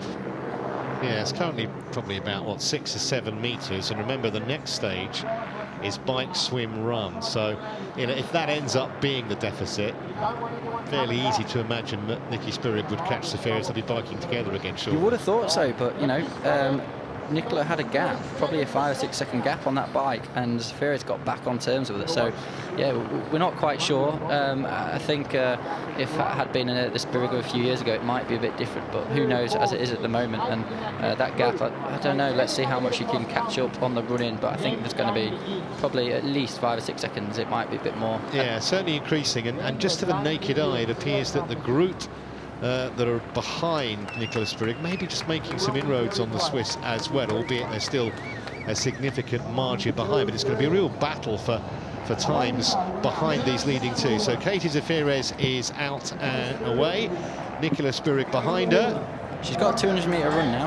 They've got to get out back along the pontoon, up the ramp, and all the way back through transition. So, you know, there's definitely a few seconds to be had there. Whether you've got the lungs and the arms and the legs to do it, and here we are. Zafiris has made it up the ramp and is on the flat, and yeah, Nicola Spirig is just back on the flat as well. So there's actually not that much time there, maybe 3 or 4 seconds. Loads of them coming out of the water together now. That whole group has got right back together, and that's Jodie Stimpson at the back of the group. So she was pretty much mid-group going into the swim, and has lost a few places throughout that swim, but held on still. So looking for the points overall, she's in a good position in that group going into the last event. Yeah, so this might be, I don't know, 10 seconds or so by the time we do the official timings. Whether it'll be enough for Zafiris to get away solo on the bike, if that's what she wants to do, remains to be seen. And those in behind Spirig, the likes of Cook and Caldwell, Stimpson, Casper, Lindemann potentially. So Zafiris is first across the line. And we'll just wait and see Spirig home. Yeah, I think Spirig will be pretty happy with that. You know, going into the swim, she knows she could lose a bit of time. 6 seconds is not too bad. I think she'll be confident she can have a really good go catching that up. And yeah, she's walked straight through. Haven't had to do the interview and you know, reduce the rest straight through. Okay, so as that group come over the line, we can cross down to Emma. I believe she's got Katie Zafiris with her. Well, Katie, you're riding with the Olympic champion out there, but you're actually giving her a run for her money. Tell me, is this all part of a tactical move? It's great to have Nicola because I know she knows what she's doing, and she's done this for a lot longer and is much more qualified, so I just try and stay with her. At one point I thought I had a flat on the bike, which made me lose her wheel. Then once I figured out I was just being paranoid, I went and got her. So we're wondering what happened, whether it was a tactical move that, you know, that you worked really hard on the bike together, but obviously you knew you may have had that advantage going into the swim. Yeah, I was hoping like I could get in the swim and a little bit ahead so she couldn't get right on my feet. So I kind of went hard down the ramp, and that was kind of the tactic. Are you willing to share any tactical moves for this last stage? I mean, to be honest, like, I'd like to ride with Nicola again. I think that worked out well, and we still have a whole nother day. So even though I'd love to win this whole stage, I also would like to set myself up just good for tomorrow. Well, go and recover, and we look forward to seeing you. That was interesting, Alistair. Have you ever been paranoid about a puncture? Yeah, I have actually. Normally when you're getting a bit scared about going around corners and you go, you know, you lose your bike a bit, you go, oh, it's a puncture. And it very rarely is. It's normally just your mind telling you it's a puncture. But it's happened to me. It's happened to me a lot. Yeah, she did the right thing. At least she recovered from it. And it can be hard sometimes when that goes on in your head.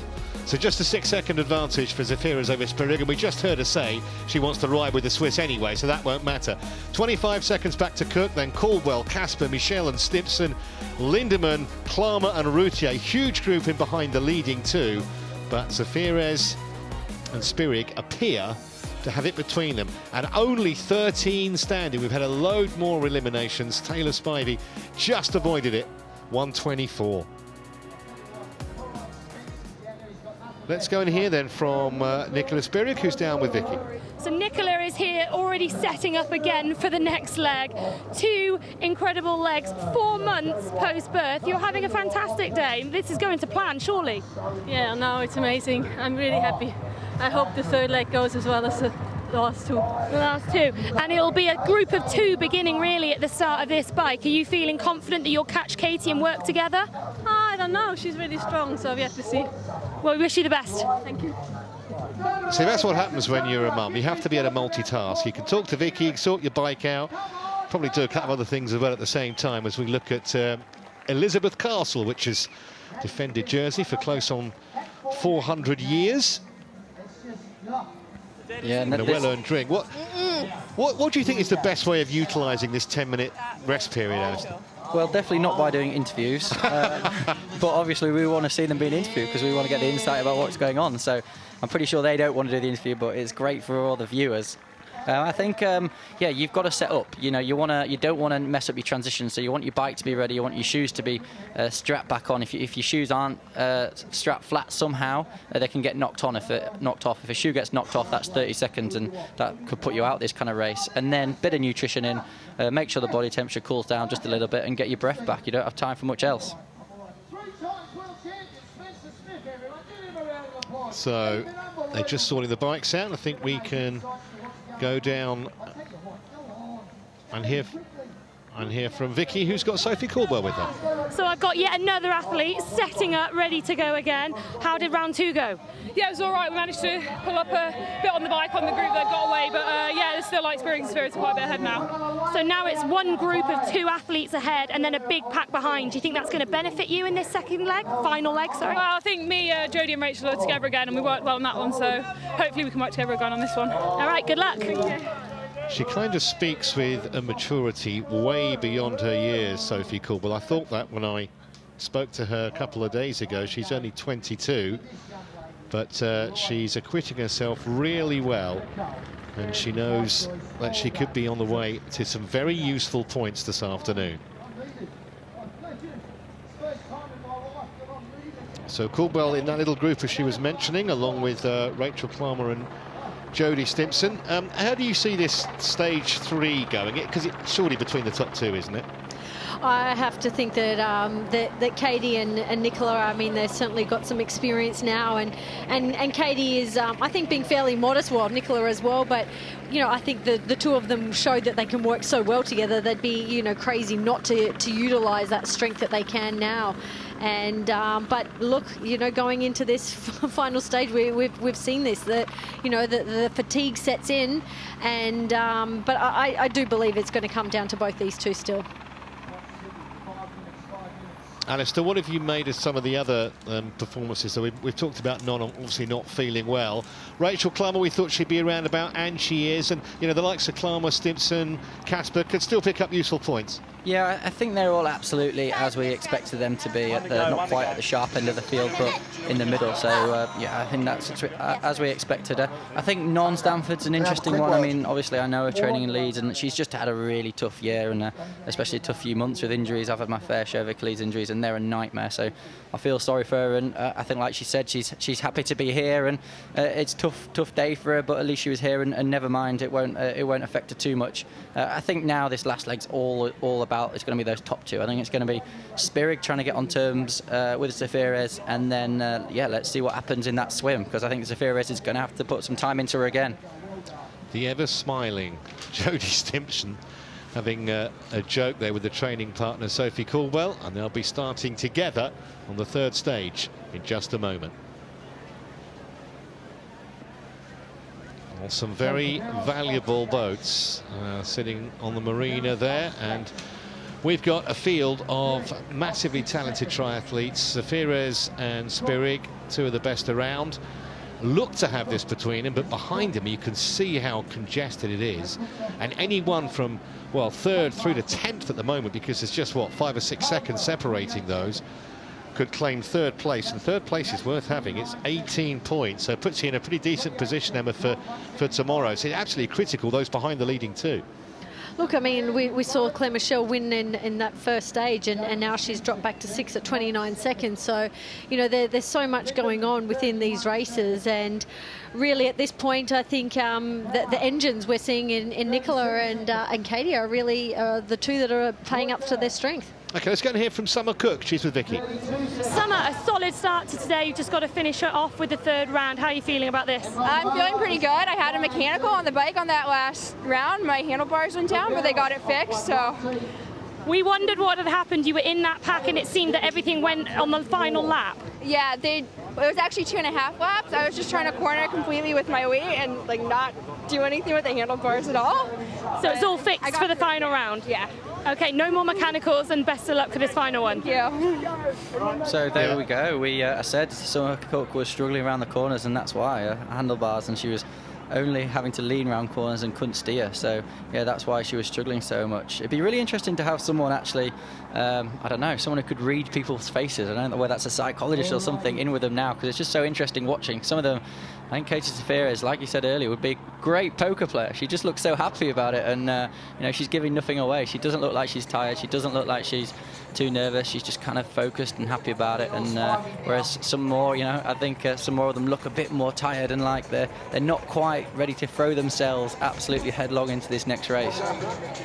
Yeah, I think Nikki Spirit can look fairly composed. You never quite know what's going on in that extremely bright mind of hers. Yeah, she's, I think, a good poker player as well. I don't know whether you call it Swiss sternness or something, but yeah, she definitely knows what she wants and doesn't give too much away. But yeah, I think, again, like we saw in the men, there's little groups of athletes having a little chat. You know, if we run together, are you going to help me out? Are we going to work together on the bike? How that's going to work out? And these dynamics of this kind of racing are the fascinating thing. I think, you know, there's so much going on, and there's so many different tactics and technical points that you could literally talk all day about it. Well, you know, Caldwell and Stimpson will help each other out. I think Laura Lindemann might be one who's interesting, who could well be in the shake-up for third or fourth and get some big points. It's just quite hard to know how much gas is left in the tank of the women just in behind Spirig and Zaferes. I mean, the same might be will be true of Taylor Spivey as well. Well, here we go. We're all going to find out in this next K. Are they going to take it out and go for it on the bike? Is the transition going to cost them? So away we go for the third and final stage of this women's triple mix, the first ever of Super League Triathlon for the women. Spirig off behind Zaferes, and after you heard Katie's interview, we know those two are going to ride together pretty shortly. And then in behind them, it's a real old battle. As we said for the men's as well, I wasn't convinced about this format of starting the bike, running first and going through transition, but it definitely does just provide a little bit of more complication, just allowing for a bit more splitting up and a bit more action. So I think it's a good thing, and it'll be interesting to see now when Zaferes and Spirig come past. You know, has Spirig made any time up? She's a great bike mounter, and you know, has that allowed her to just creep up on Zaferes a little bit or not? This big group of 6 people together, I think they're going to be together now for most of this race, to be honest. Summer Cook on the right, just getting onto her bike. She's got one of the fellow Americans for company. I think that's Taylor Spivey there. Yeah, I'm not sure. I think she is coming up at 1:23 down. So, we've seen Clammers at the back of that group, isn't she? Just gone around the dead turn there, coming out in probably a little bit too big a gear, but it did appear that way, didn't it? She seemed to be moving fairly slowly, and like that she had her gearing wrong. So we have one of those little things you just got to try and remember and be prepared for, and also take into account the fatigue that's in your leg. Yeah, sure, you may normally out of a swim have you know, your gearing set up that way, but maybe it's these races where you've got to look at, well, maybe I have to make it, you know, that 1 or 2 easier just to get my body going again. And here comes Spirig. We've seen her, you know, make up that gap, and she's pretty much straight back on Zaferes now with only a small gap back to her 5 meters or so, and let's see if she can get back on terms around these next few corners.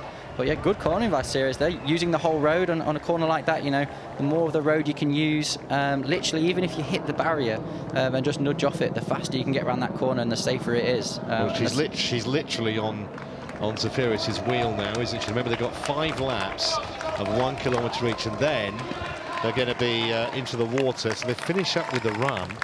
And if it's close, that could be absolutely fascinating. Zafira's against Spirig. Yeah, I'd love to see Spirig just sit there now. Just take about 30 seconds to a minute on the wheel, recover, and then just try and make an effort to get away and get a gap. I mean, you would think that this... Oh, Lindemann's in trouble. Lindemann clearly has an issue there. Yeah, I think she's crashed. She was trying to straighten a wheel and handlebars back up, which does look like on that left elbow, doesn't she? Normally means you've crashed. This is Sophie Caldwell really pushing hard. I think at the front of that second group now, with everyone spread out, really spread out behind her. So she's Kirsten Casper and Summer Cook spread out. So you know, she's obviously pushing hard and really hurting everyone. Here's the Lindemann incident. Yeah, she just used a bit too much of the road there and literally went straight into the barrier.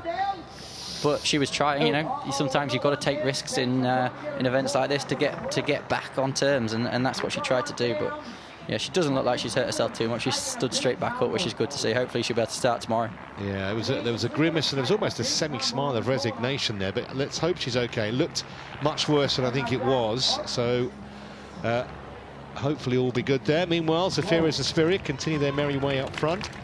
Then the group behind them's absolutely shattered. I think that's 2 at the front, definitely Caldwell on the front, and I'm not sure who was with her. I think it was Casper, but I'm not sure. It wasn't Stimson, was it? No, I don't think so. I think she's a bit further back. Spirig taking a drink. Yeah, maybe she is just having a little drink and she's biding her time, and as soon as she gets a chance, probably a few hundred metres before a technical section, have a go and take a risk around the corner and see if she can get a bit of a gap. But let's see. You would have to think that Nicola would probably have in the back of her mind that this format, this way around, that would probably suit Katie that little bit more, you know, going back into the swim. They obviously ran well together, but that in the middle of this race, that Katie is able to make her advantage and therefore able to probably keep it. So I think, you know, sitting at the back would be the smartest tactical move by Nicola, just to try and regain some energy and try and conserve anything she possibly could, you know, trying to make that up on the run of what she could possibly lose in the swim. Yeah, I think we can fairly confidently say she's probably going to lose something around the 10-second mark in the swim. That's what happened last time. So she's got 2 options, hasn't she? She either sits on and goes, well, I'm not going to do any work with you because you're going to make it hard for me in the swim, or she goes, I'm going to sit on you and attack you and try and get that bit of a gap. So, yeah, who knows what's going through her mind. And of course, she's got the run after that to think about as well. I mean, she could literally say, I'm going to sit on you on the bike, sit on you through the swim, and back myself to beat you on the run. That doesn't necessarily sound like the way she'd race, but maybe that is what she's doing. And we're definitely seeing, you know, these girls are riding hard and they're riding well because it's really splitting up the group behind them. And to be honest, I think Zafira is riding well. She's riding technically well, she's riding hard, and you see when Nicola comes out a corner like that for her to get back in, she swings straight back onto the wheel and she's pedalling hard. I'm not sure she's got a lot of option here to really move it on. I think Zafira is doing a good job at keeping it hard and honest. If anything, she's looking smoother and better as this third race has come on than she has in the first 2. So, you know, her and Nicola, I think in the beginning you could certainly see a difference between their skill, but just seeing her come out of that roundabout then, she definitely looked as smooth and as low and as confident as Nicola. Well, we said at the start, I mean, are there better swimmers than Katie? Yes, a few. Are there better bikers? Yes, a few. Better runners? Yes. But she's so good at all 3, an absolute complete triathlete, and so far she hasn't put her foot wrong this afternoon.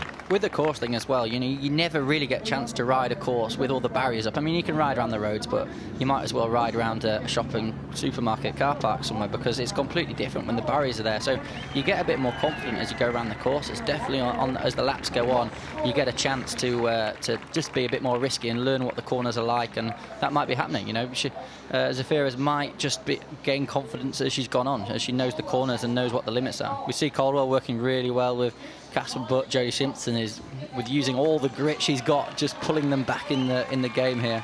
And there's not going to be a big time gap between all of these 6 or 7 ladies, I think, as they go into the swim. Although I think Claire McHale is she's just struggling a little bit there. That gap, you know, that shows us that it's tough for her, and you know, Michelle's struggling there, I think. If Summer Cook can stay vaguely competitive in the water, I think she's got to have a serious chance of 3rd place here and huge points on the run.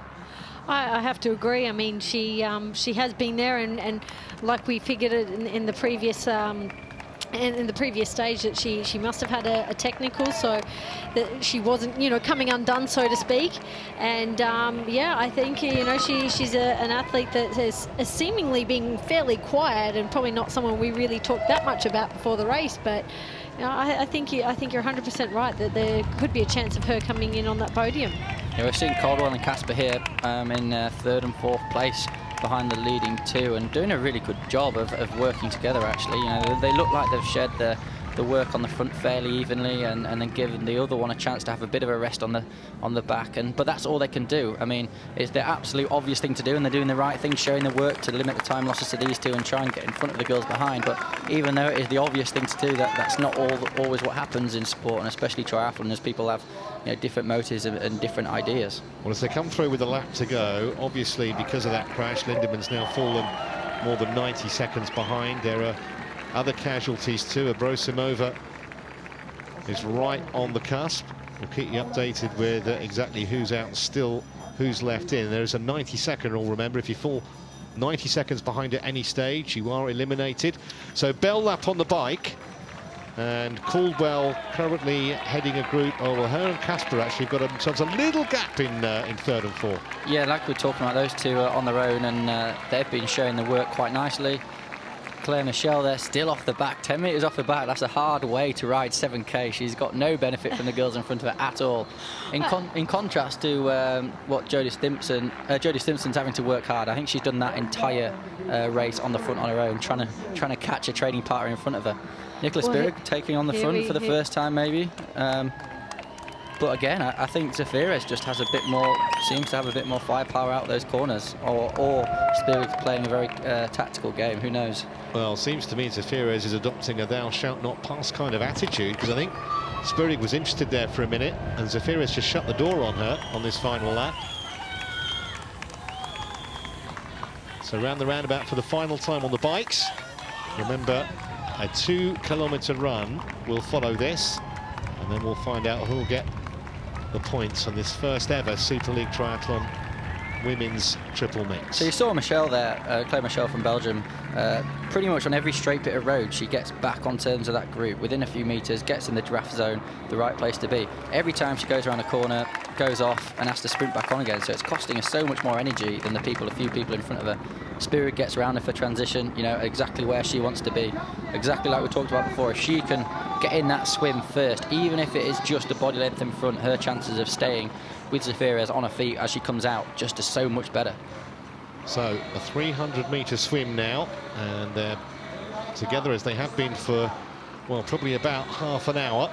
Caldwell racing really well just in behind, about 20 seconds adrift.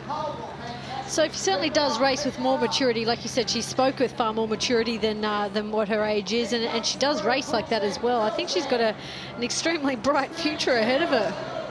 Yeah, she just got a bit caught up in transition there. You know, as people are crossing over each other, it's really, really easy to do.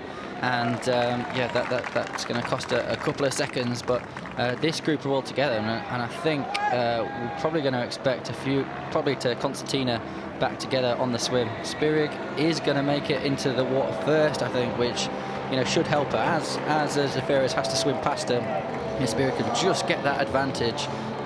Jump on the hips, slowly move back behind the hips, and then jump on the feet. She won't really have to do any hard swimming for the first 100 metres. Yeah, so Spirig does have that slight advantage, although Zafiris trying to get on terms with her early. And they've got about 130 metres until they hit that first buoy, and then make a sharp left. So they're swimming wide there. You're swimming too wide to get the advantage. If you're within that metre kind of lateral gap, you're definitely getting advantage, and the closer you are, the better, and you're slowing down the person next to you. That wide, she's not getting any advantage from the series at all. I think Katie's very aware of it, isn't she? And playing, you know, some of the strategic moves that Nicola would employ, and is well aware that, you know, knowing where Nicola needs to be, and just trying to make sure that, you know, she isn't in contention, that she doesn't, you know, take that advantage. Yeah, and here we are again. Zafiris on the front. And Grace swimming straight, pushing it on, and Nicola behind, doing everything she can to hold on and not lose too much time. But you can hear her stroke rate even compared to the beautiful long stroke of Katie. So yeah, I think Katie's looking tighter though. She's definitely not got the recovery she had before. Her arms aren't lifting quite as high out the water. So, you know, it's, well, as you'd expect, of course you would. These races are going to take its toll, aren't they? Well, no points and no dollars for aesthetic beauty in the water. It's all about what works, and if Spirit can keep it relatively close when they come out, she'll give herself a chance on what could be an absolutely fascinating run. This is already a 2 metre gap back off Zafira's to Spirit here. So again, I think we are probably going to see a gap around the 10-second mark going into the run for Spirit to try close down, which yeah, over 2K at the end of this, who I think is going to be tough for her, but you never know. Like we keep saying, fantastic competitor. Gone around the turn buoy there with the one stroke on her back again. Yeah, whether that saves you any time or not, I don't know, but yeah, it's obviously what her and her coach have decided is the best way to go about it. The group behind, someone's out in front, has actually got a bit of a gap there. I'm not sure who it is. Could well be Sophie Caldwell. You know, she's a great swimmer, so I wouldn't be surprised if she's making up a bit of time on this swim, especially now she's in clear water and just able to swim as well as she can. Well, if you can see the number on her, it's 25 she is, Sophie. I'm pretty sure that's Jodie we're looking straight down on there in the middle with a oh no, they're both there on each other's feet. So I think that is Jodie and Sophie right in the group, so I'm not sure who that person out in front is. We're back on looking at Zafira's now.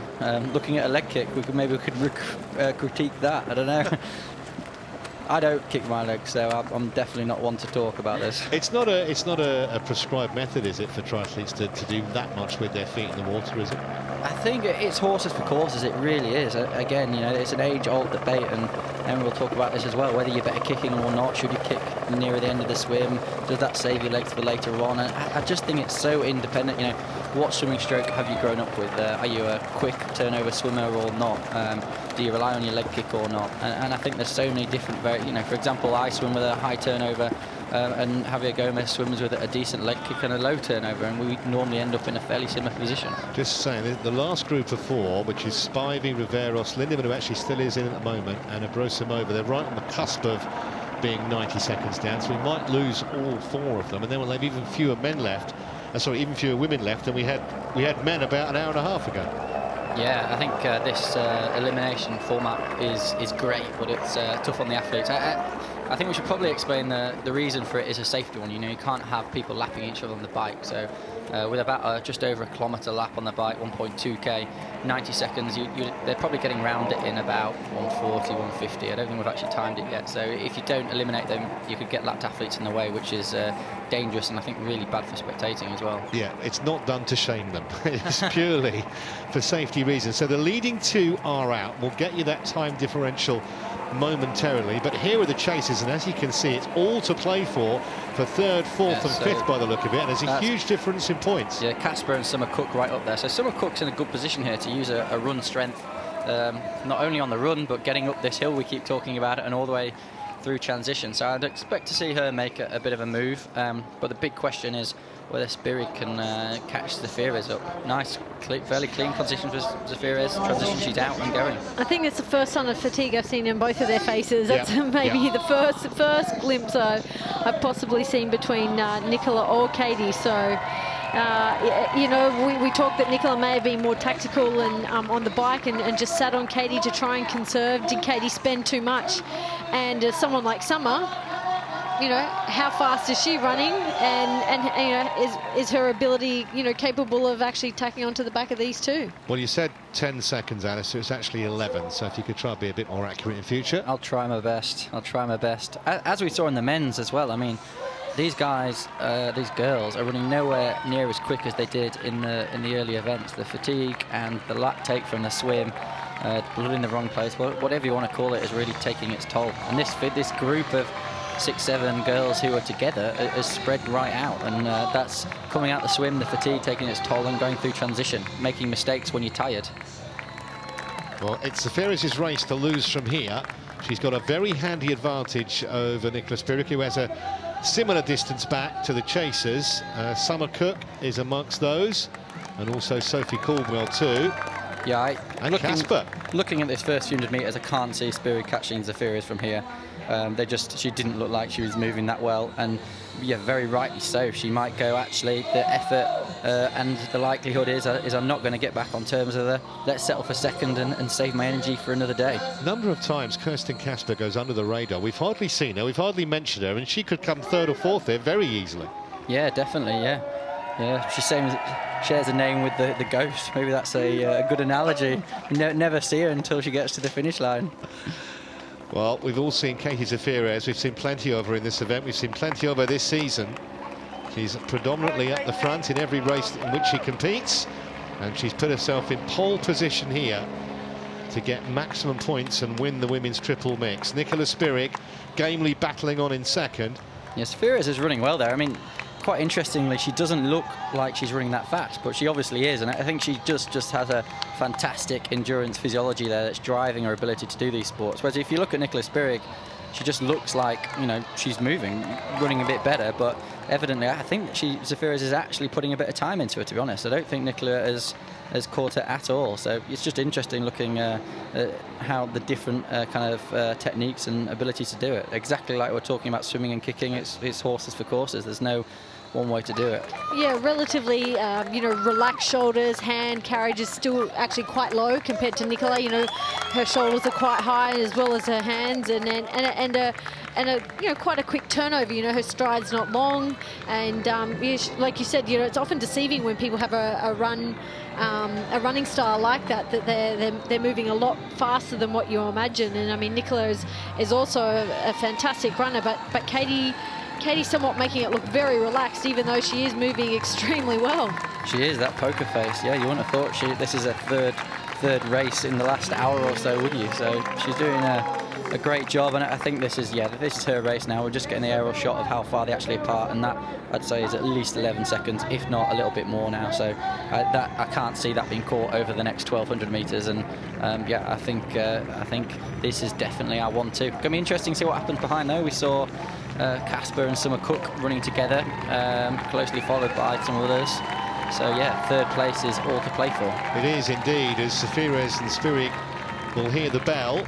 And the last we looked back, it was an all-American battle for third place, and it still is between Summer Cook and Kirsten Kasper, and they appear to have a little bit in hand of Claire Michel and others. So Zaferes has actually run 5 seconds faster over that first lap than Spirig. So like we say, she is actually moving it better and putting time into her. I think Summer Cook has made the move here on Kasper, and I think she's probably going to come third. I can't see her catching Spirig. I think that gap 14 seconds is too big. I think she just looks like she's moving better, and she's got that gap on Kasper, and I think that's going to be enough for third place for her. Yeah, absolutely. I think as soon as it became apparent that this race wasn't going to be similar to the men's, a small little breakaway at the top, I think Cook was always right in the mix for big points, and that looks like the way of it. Yeah, interesting to see there. Sophie Caldwell is first time all day that Sophie Caldwell and Simpson haven't been almost shoulder to shoulder, and there's a 10-second gap between them that's happened early on in the run. So I think again, Jodie's had a tough season with a bit of injury and stuff, and I think that could well be showing now. Big gap, massive gap here for Zaferes, and yeah, like we said, I think she's running away with this. It's completely energy preservation now. There's no point of winning this race by any more than a few seconds. She might as well just take it as easy as she can, get across the line, and start thinking about tomorrow already. Having a good little look there at that roundabout, just seeing how far she's got and if she is making ground. So all these have been eliminated, by the way. They're just interested spectators now, like us. They're excited for the sport too, and you know, I'm sure they wish they were out there still in that position. Yeah, at least they haven't just disappeared, upset. You know, they're still here enjoying the day, which is great to see. Yeah, they haven't taken the bat and ball home, no. But Katie Zaferes marches inexorably towards this triple mix title, but huge credit to Nicola Spirig, who's still looking strong enough, as you say, to almost certainly hold off Summer Cook and maintain second place, which is worth much gold. 21 points for second. Yeah, I think Cook's actually coming after Nicola Spirig pretty hard there. We just saw an aerial shot, and the gap from Zaferes to Spirig is much bigger than it is from Spirig back to Cook. So I think she's going to run out of road, and I don't think she's going to get caught. And even if she did get caught, I think Spirig will put on a good last 100 or 200 sprint to make sure she gets that second place. But yeah, Summer Cook's had a great last run, and we'll see the next time we get a shot if this gap's got any closer. Meanwhile, Zaferes has got well clear there. I think the time gap's probably got even bigger, and her face just looks that little bit more relaxed, so maybe she is starting to think about tomorrow now. Well, the gap between Spirig and Cook when they came through to take the bell was 14 seconds. So we'll see exactly what that's reduced to, but as you say, Zafiris, no danger whatsoever for the American, who got on the overall podium for the WTS this year, which he never has before. Just goes to show the level of consistency through the season. She's got time to high-five the crowd. She knows the triple mixed title is hers now, and she can start to enjoy it. And as you say, just wind down a little bit, because there's no benefit. You don't get any extra points for winning by a certain distance or a certain number of seconds. And a crowd that's stayed all day. They were here early to get prime position for the men's race. None of them have gone home, and they're giving Katie Zafiris a huge ovation here as she comes towards the finishing line. She was a lot of people's favourites for this title. Obviously, she's got to reproduce this kind of form tomorrow, but she's made a statement of intent to the field. She's done absolutely nothing wrong. Solid swim, solid bite, a really excellent run. She's run away from the double Olympic medalist Nicola Spirig over this last 2,000 metres. And Katie Zafiris, the inaugural winner of the Super League Triathlon Women's Triple Mix, and she's done it in the grand manner. You see behind, no danger either to Spirig in second, and it's going to be Summer Cook behind her for third. I'm not sure Spirig thought she'd do anywhere near as well as this, Alice. I think you can tell from her body language. Yeah, I think she's really happy with it, and good on her, you know, only 4 months ago giving birth. The side, for me, the fact that Zafiris was celebrating that early on, 200 or 300 metres from the finish line, showed me that she'd already switched off and was thinking about tomorrow, which was great to see. Look at this, the sprint's on, and Casper is going to get there for fourth place, and that's 2 more points than you get for fifth. Just outruns Claire Michel. Yeah, and we're seeing Sophie Caldwell coming here for 6th place. I think she'll be happy with that as well, to be honest. You know, that's a good performance though, and Routier as well. I don't think, you know, I'm not sure how many people have backed her to run this well on the last run, but she's done well. Jodie Stimpson battling behind her, so, you know, she's going to be, I think they're in 8th place, just behind Routier. But great, you know, it's been great racing through those 3 races for all of them, and it's been great. Yeah, they've been in the mix. We couldn't have called it because there's these 8 girls from 3rd back to 9th place have been basically swapping places all day. Yeah, absolutely. It's been really exciting. It's a great 7th place, as you say, for Routier. And Stimpson, I think, just searching to find those run legs. She's not had a season where she's been blessed to be injury-free. Yeah, to be honest, it's hard. You know, triathlon running is you've got to be in great running shape, but you've got to be in great swim bike shape as well. And anything that costs you, you know, it shows. Well, let's go and hear from our winner now, because Katie Zafiris is down with Emma. Katie Zafiris, the winner of the inaugural Super League Triple Mix. Tell me how it feels. Yeah, it feels really good. When I first got on the bike, I was a little off technically with the corners, and I was like, oh no, I was at the back, but I got more comfortable and moved up and was happy with how the race progressed as it got on. You say you get better as the racing goes on, the harder the racing gets. Did you just feel that this type of format suits you down to the ground? Yeah, I wasn't sure, like I feel like that, and then after I said it, I was like, ooh, but what if it doesn't happen? Like, I was kind of nervous, and especially having just raced last weekend, but I felt good. The swim feels as horrible as all the boys told us it did, so at least I was prepared for that and didn't panic. You've had a stellar season so far. I mean, the best of your career, coming away with the first ever Women's Super League. I mean, you've got one more tomorrow. Do you really consider yourself a chance, or do you just put that to the back of your mind and approach it like a new race again tomorrow? I really hope to approach it just like I did today and hope the same result comes away from it, but I also know day 2, like, it gets significantly harder, so I'll go for it for sure, though. Well, we wish you all the best of luck and cannot wait to see you out there again. All right, thank you so much. Well, Zafiris understandably very happy, and why wouldn't she be? She'd be really proud of herself as we just double-check the results. In the end, a 19-second advantage she had over Nicola Spirig. Summer Cook got within 7 seconds of the Swiss. Casper outsprinted Claire Michel to finish 4th. Caldwell, really good run for the youngster. She finishes in 6th place. Routier, as Alistair said earlier, that's a bit of a shock. 7th for the Spaniard.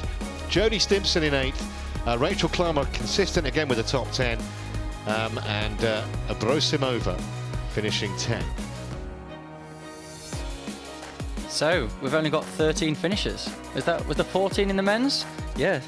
So I don't think we wouldn't have predicted that, would we? Well, it just shows what a tough event this has been. Still a bit breezy here, but we've had some magnificent racing, a few thrills and spills as well, and a very worthy winner at the end of it.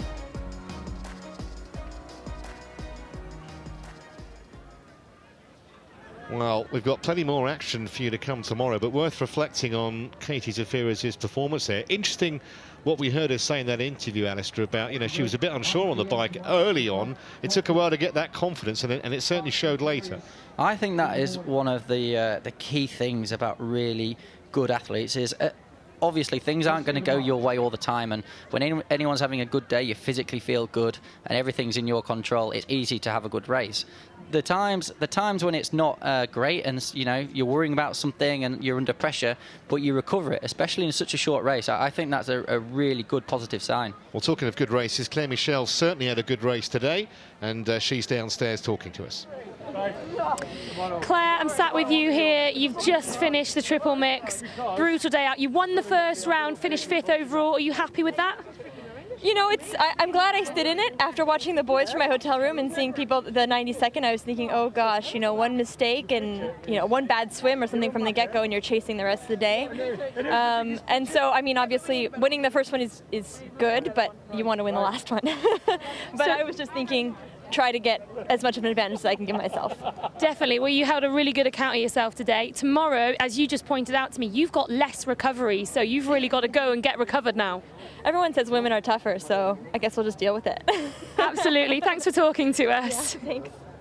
Yeah, I think she was preaching to the converted there. Women are tougher, but we've seen some tough women this afternoon. Just to reiterate that Katie Zafiris has taken the maximum points, which is 25, and it puts her in pole position for the eliminator tomorrow.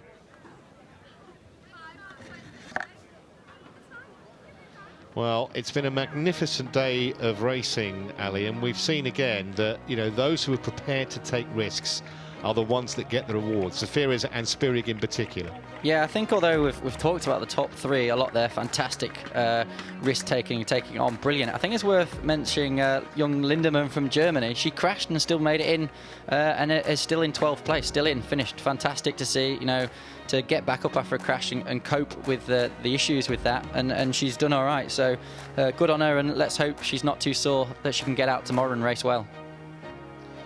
So that's your top 13 in the women's triple mix. And remember, even those who were eliminated will be back tomorrow for the eliminator. And talking of tomorrow, at 1 o'clock, that's British Standard Time, or British Summer Time, I should say. So adapt it to wherever you are, is the women's eliminator. And then at 4 o'clock BST, it's the men's eliminator. 2 champions will be crowned tomorrow. Watch it live with us. In the meantime, let's go and enjoy the presentations. Ladies and gentlemen, it's time to present the trophies to the female superstars of Super League Triathlon following today's triple mix race.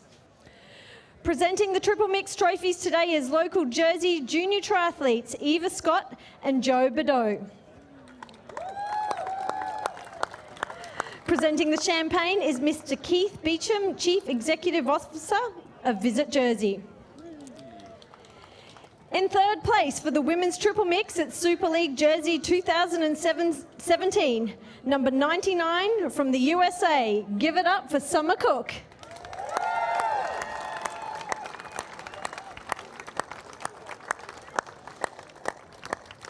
In 2nd place for the women's triple mix at Super League Jersey 2017, wearing number 18 from Switzerland, needs no introduction. Let's hear it for Nicola Spirig.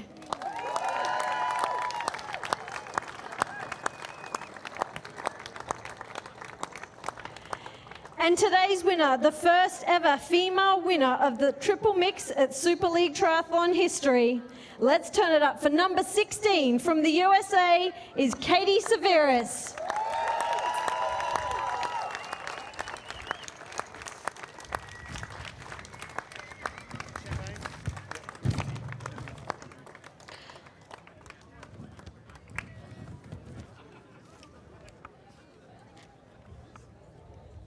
Let's give it up for our women's podium finishers. of the Super League Jersey Triple Mixed Triathlon.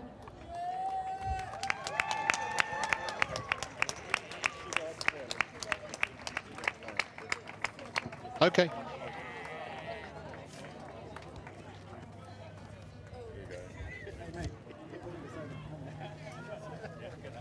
So while they get ready to spray some champagne about, and some very well deserved champagne as well, not quite as aggressive as the men were with those bottles a little earlier on. I think we can go down and hear from someone else who had an excellent day today, another of the Americans, Kirsten Casper.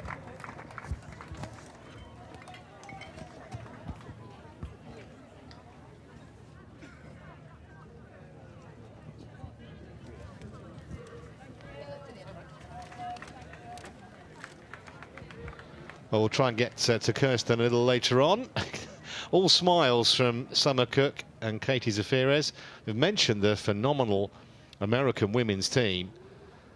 And they just keep on winning titles. Doesn't matter what format. They are always competitive, and they've been split by the double Olympic medalist Nicola Spirig, who's put herself into a really good position going into tomorrow. Just to confirm, obviously, you add the points from the eliminator tomorrow to the points the women have earned today, and you get the overall champion. Let's go down and catch Emma's interviews with our top three. Well, I'll start with you, Summer Cook. You're in some distinguished company. How do you feel about coming away with a third place at the inaugural Super League? I'm feeling really good about today. I wasn't really sure what to expect coming in. I felt like it could go either way. I was really proud of myself to just go out there and compete and not be afraid to put myself close to the front and just race my hardest. So coming into tomorrow, do you think about it being a completely different race? Do you conserve? What are your tactics, you know, knowing that you've got to chase down these two girls if you want to take the overall? I haven't really thought about tactics going into tomorrow yet. I was kind of just trying to stay in the moment today and focus on what I needed to do. So I guess I'll have some thinking about strategy to do tonight. Well, we wish you a good recovery and the best of luck for tomorrow. Nicola, I think you are the new Wonder Woman of the modern era. Is it really possible? I mean, you just really showed us that you love to race and you know how to race.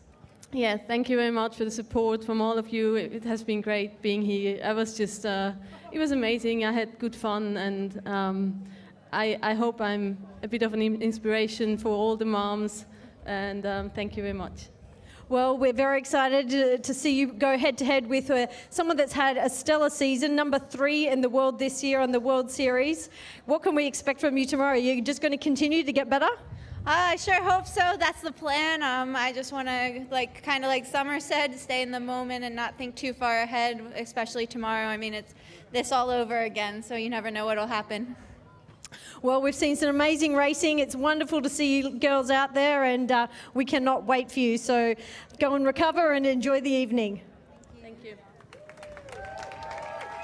Thank you very much, Emma. That was fantastic interviews, and great to see some emotion on the faces of the women who've really put it all out there today. Katie Zafiris, we talked about. Nicola Spirig, how good was that? Oh, that was so enjoyable to see Nicola Spirig come back and do that after...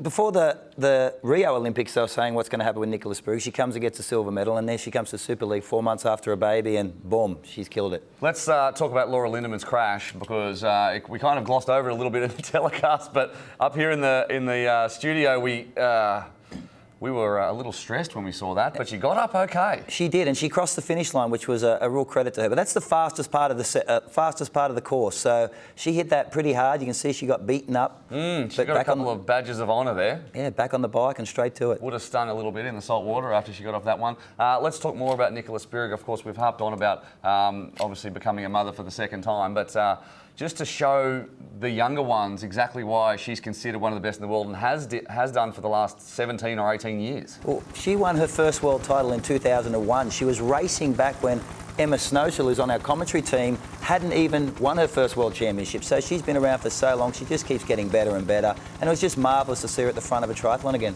Emma started and ended her career during Nicola's career, and she's still getting up there on the podium. It's just marvellous. And Emma's a gold medalist, so you know exactly how good she is. You're looking forward to tomorrow? Can't wait. I think the takeaway from today is that tactics count. Look for young Laura Lindemann to come up again tomorrow. I think she was great today, and she'll be one to shine tomorrow. We flip the script. Tomorrow we've got the women first and then the men, so there's plenty to look forward to. The Eliminator is another brutal format. We've seen them leave it all out there. It's time to go back and the athletes to recover. We're going to recover as well, and we'll see you all tomorrow for the second day of Super League Jersey.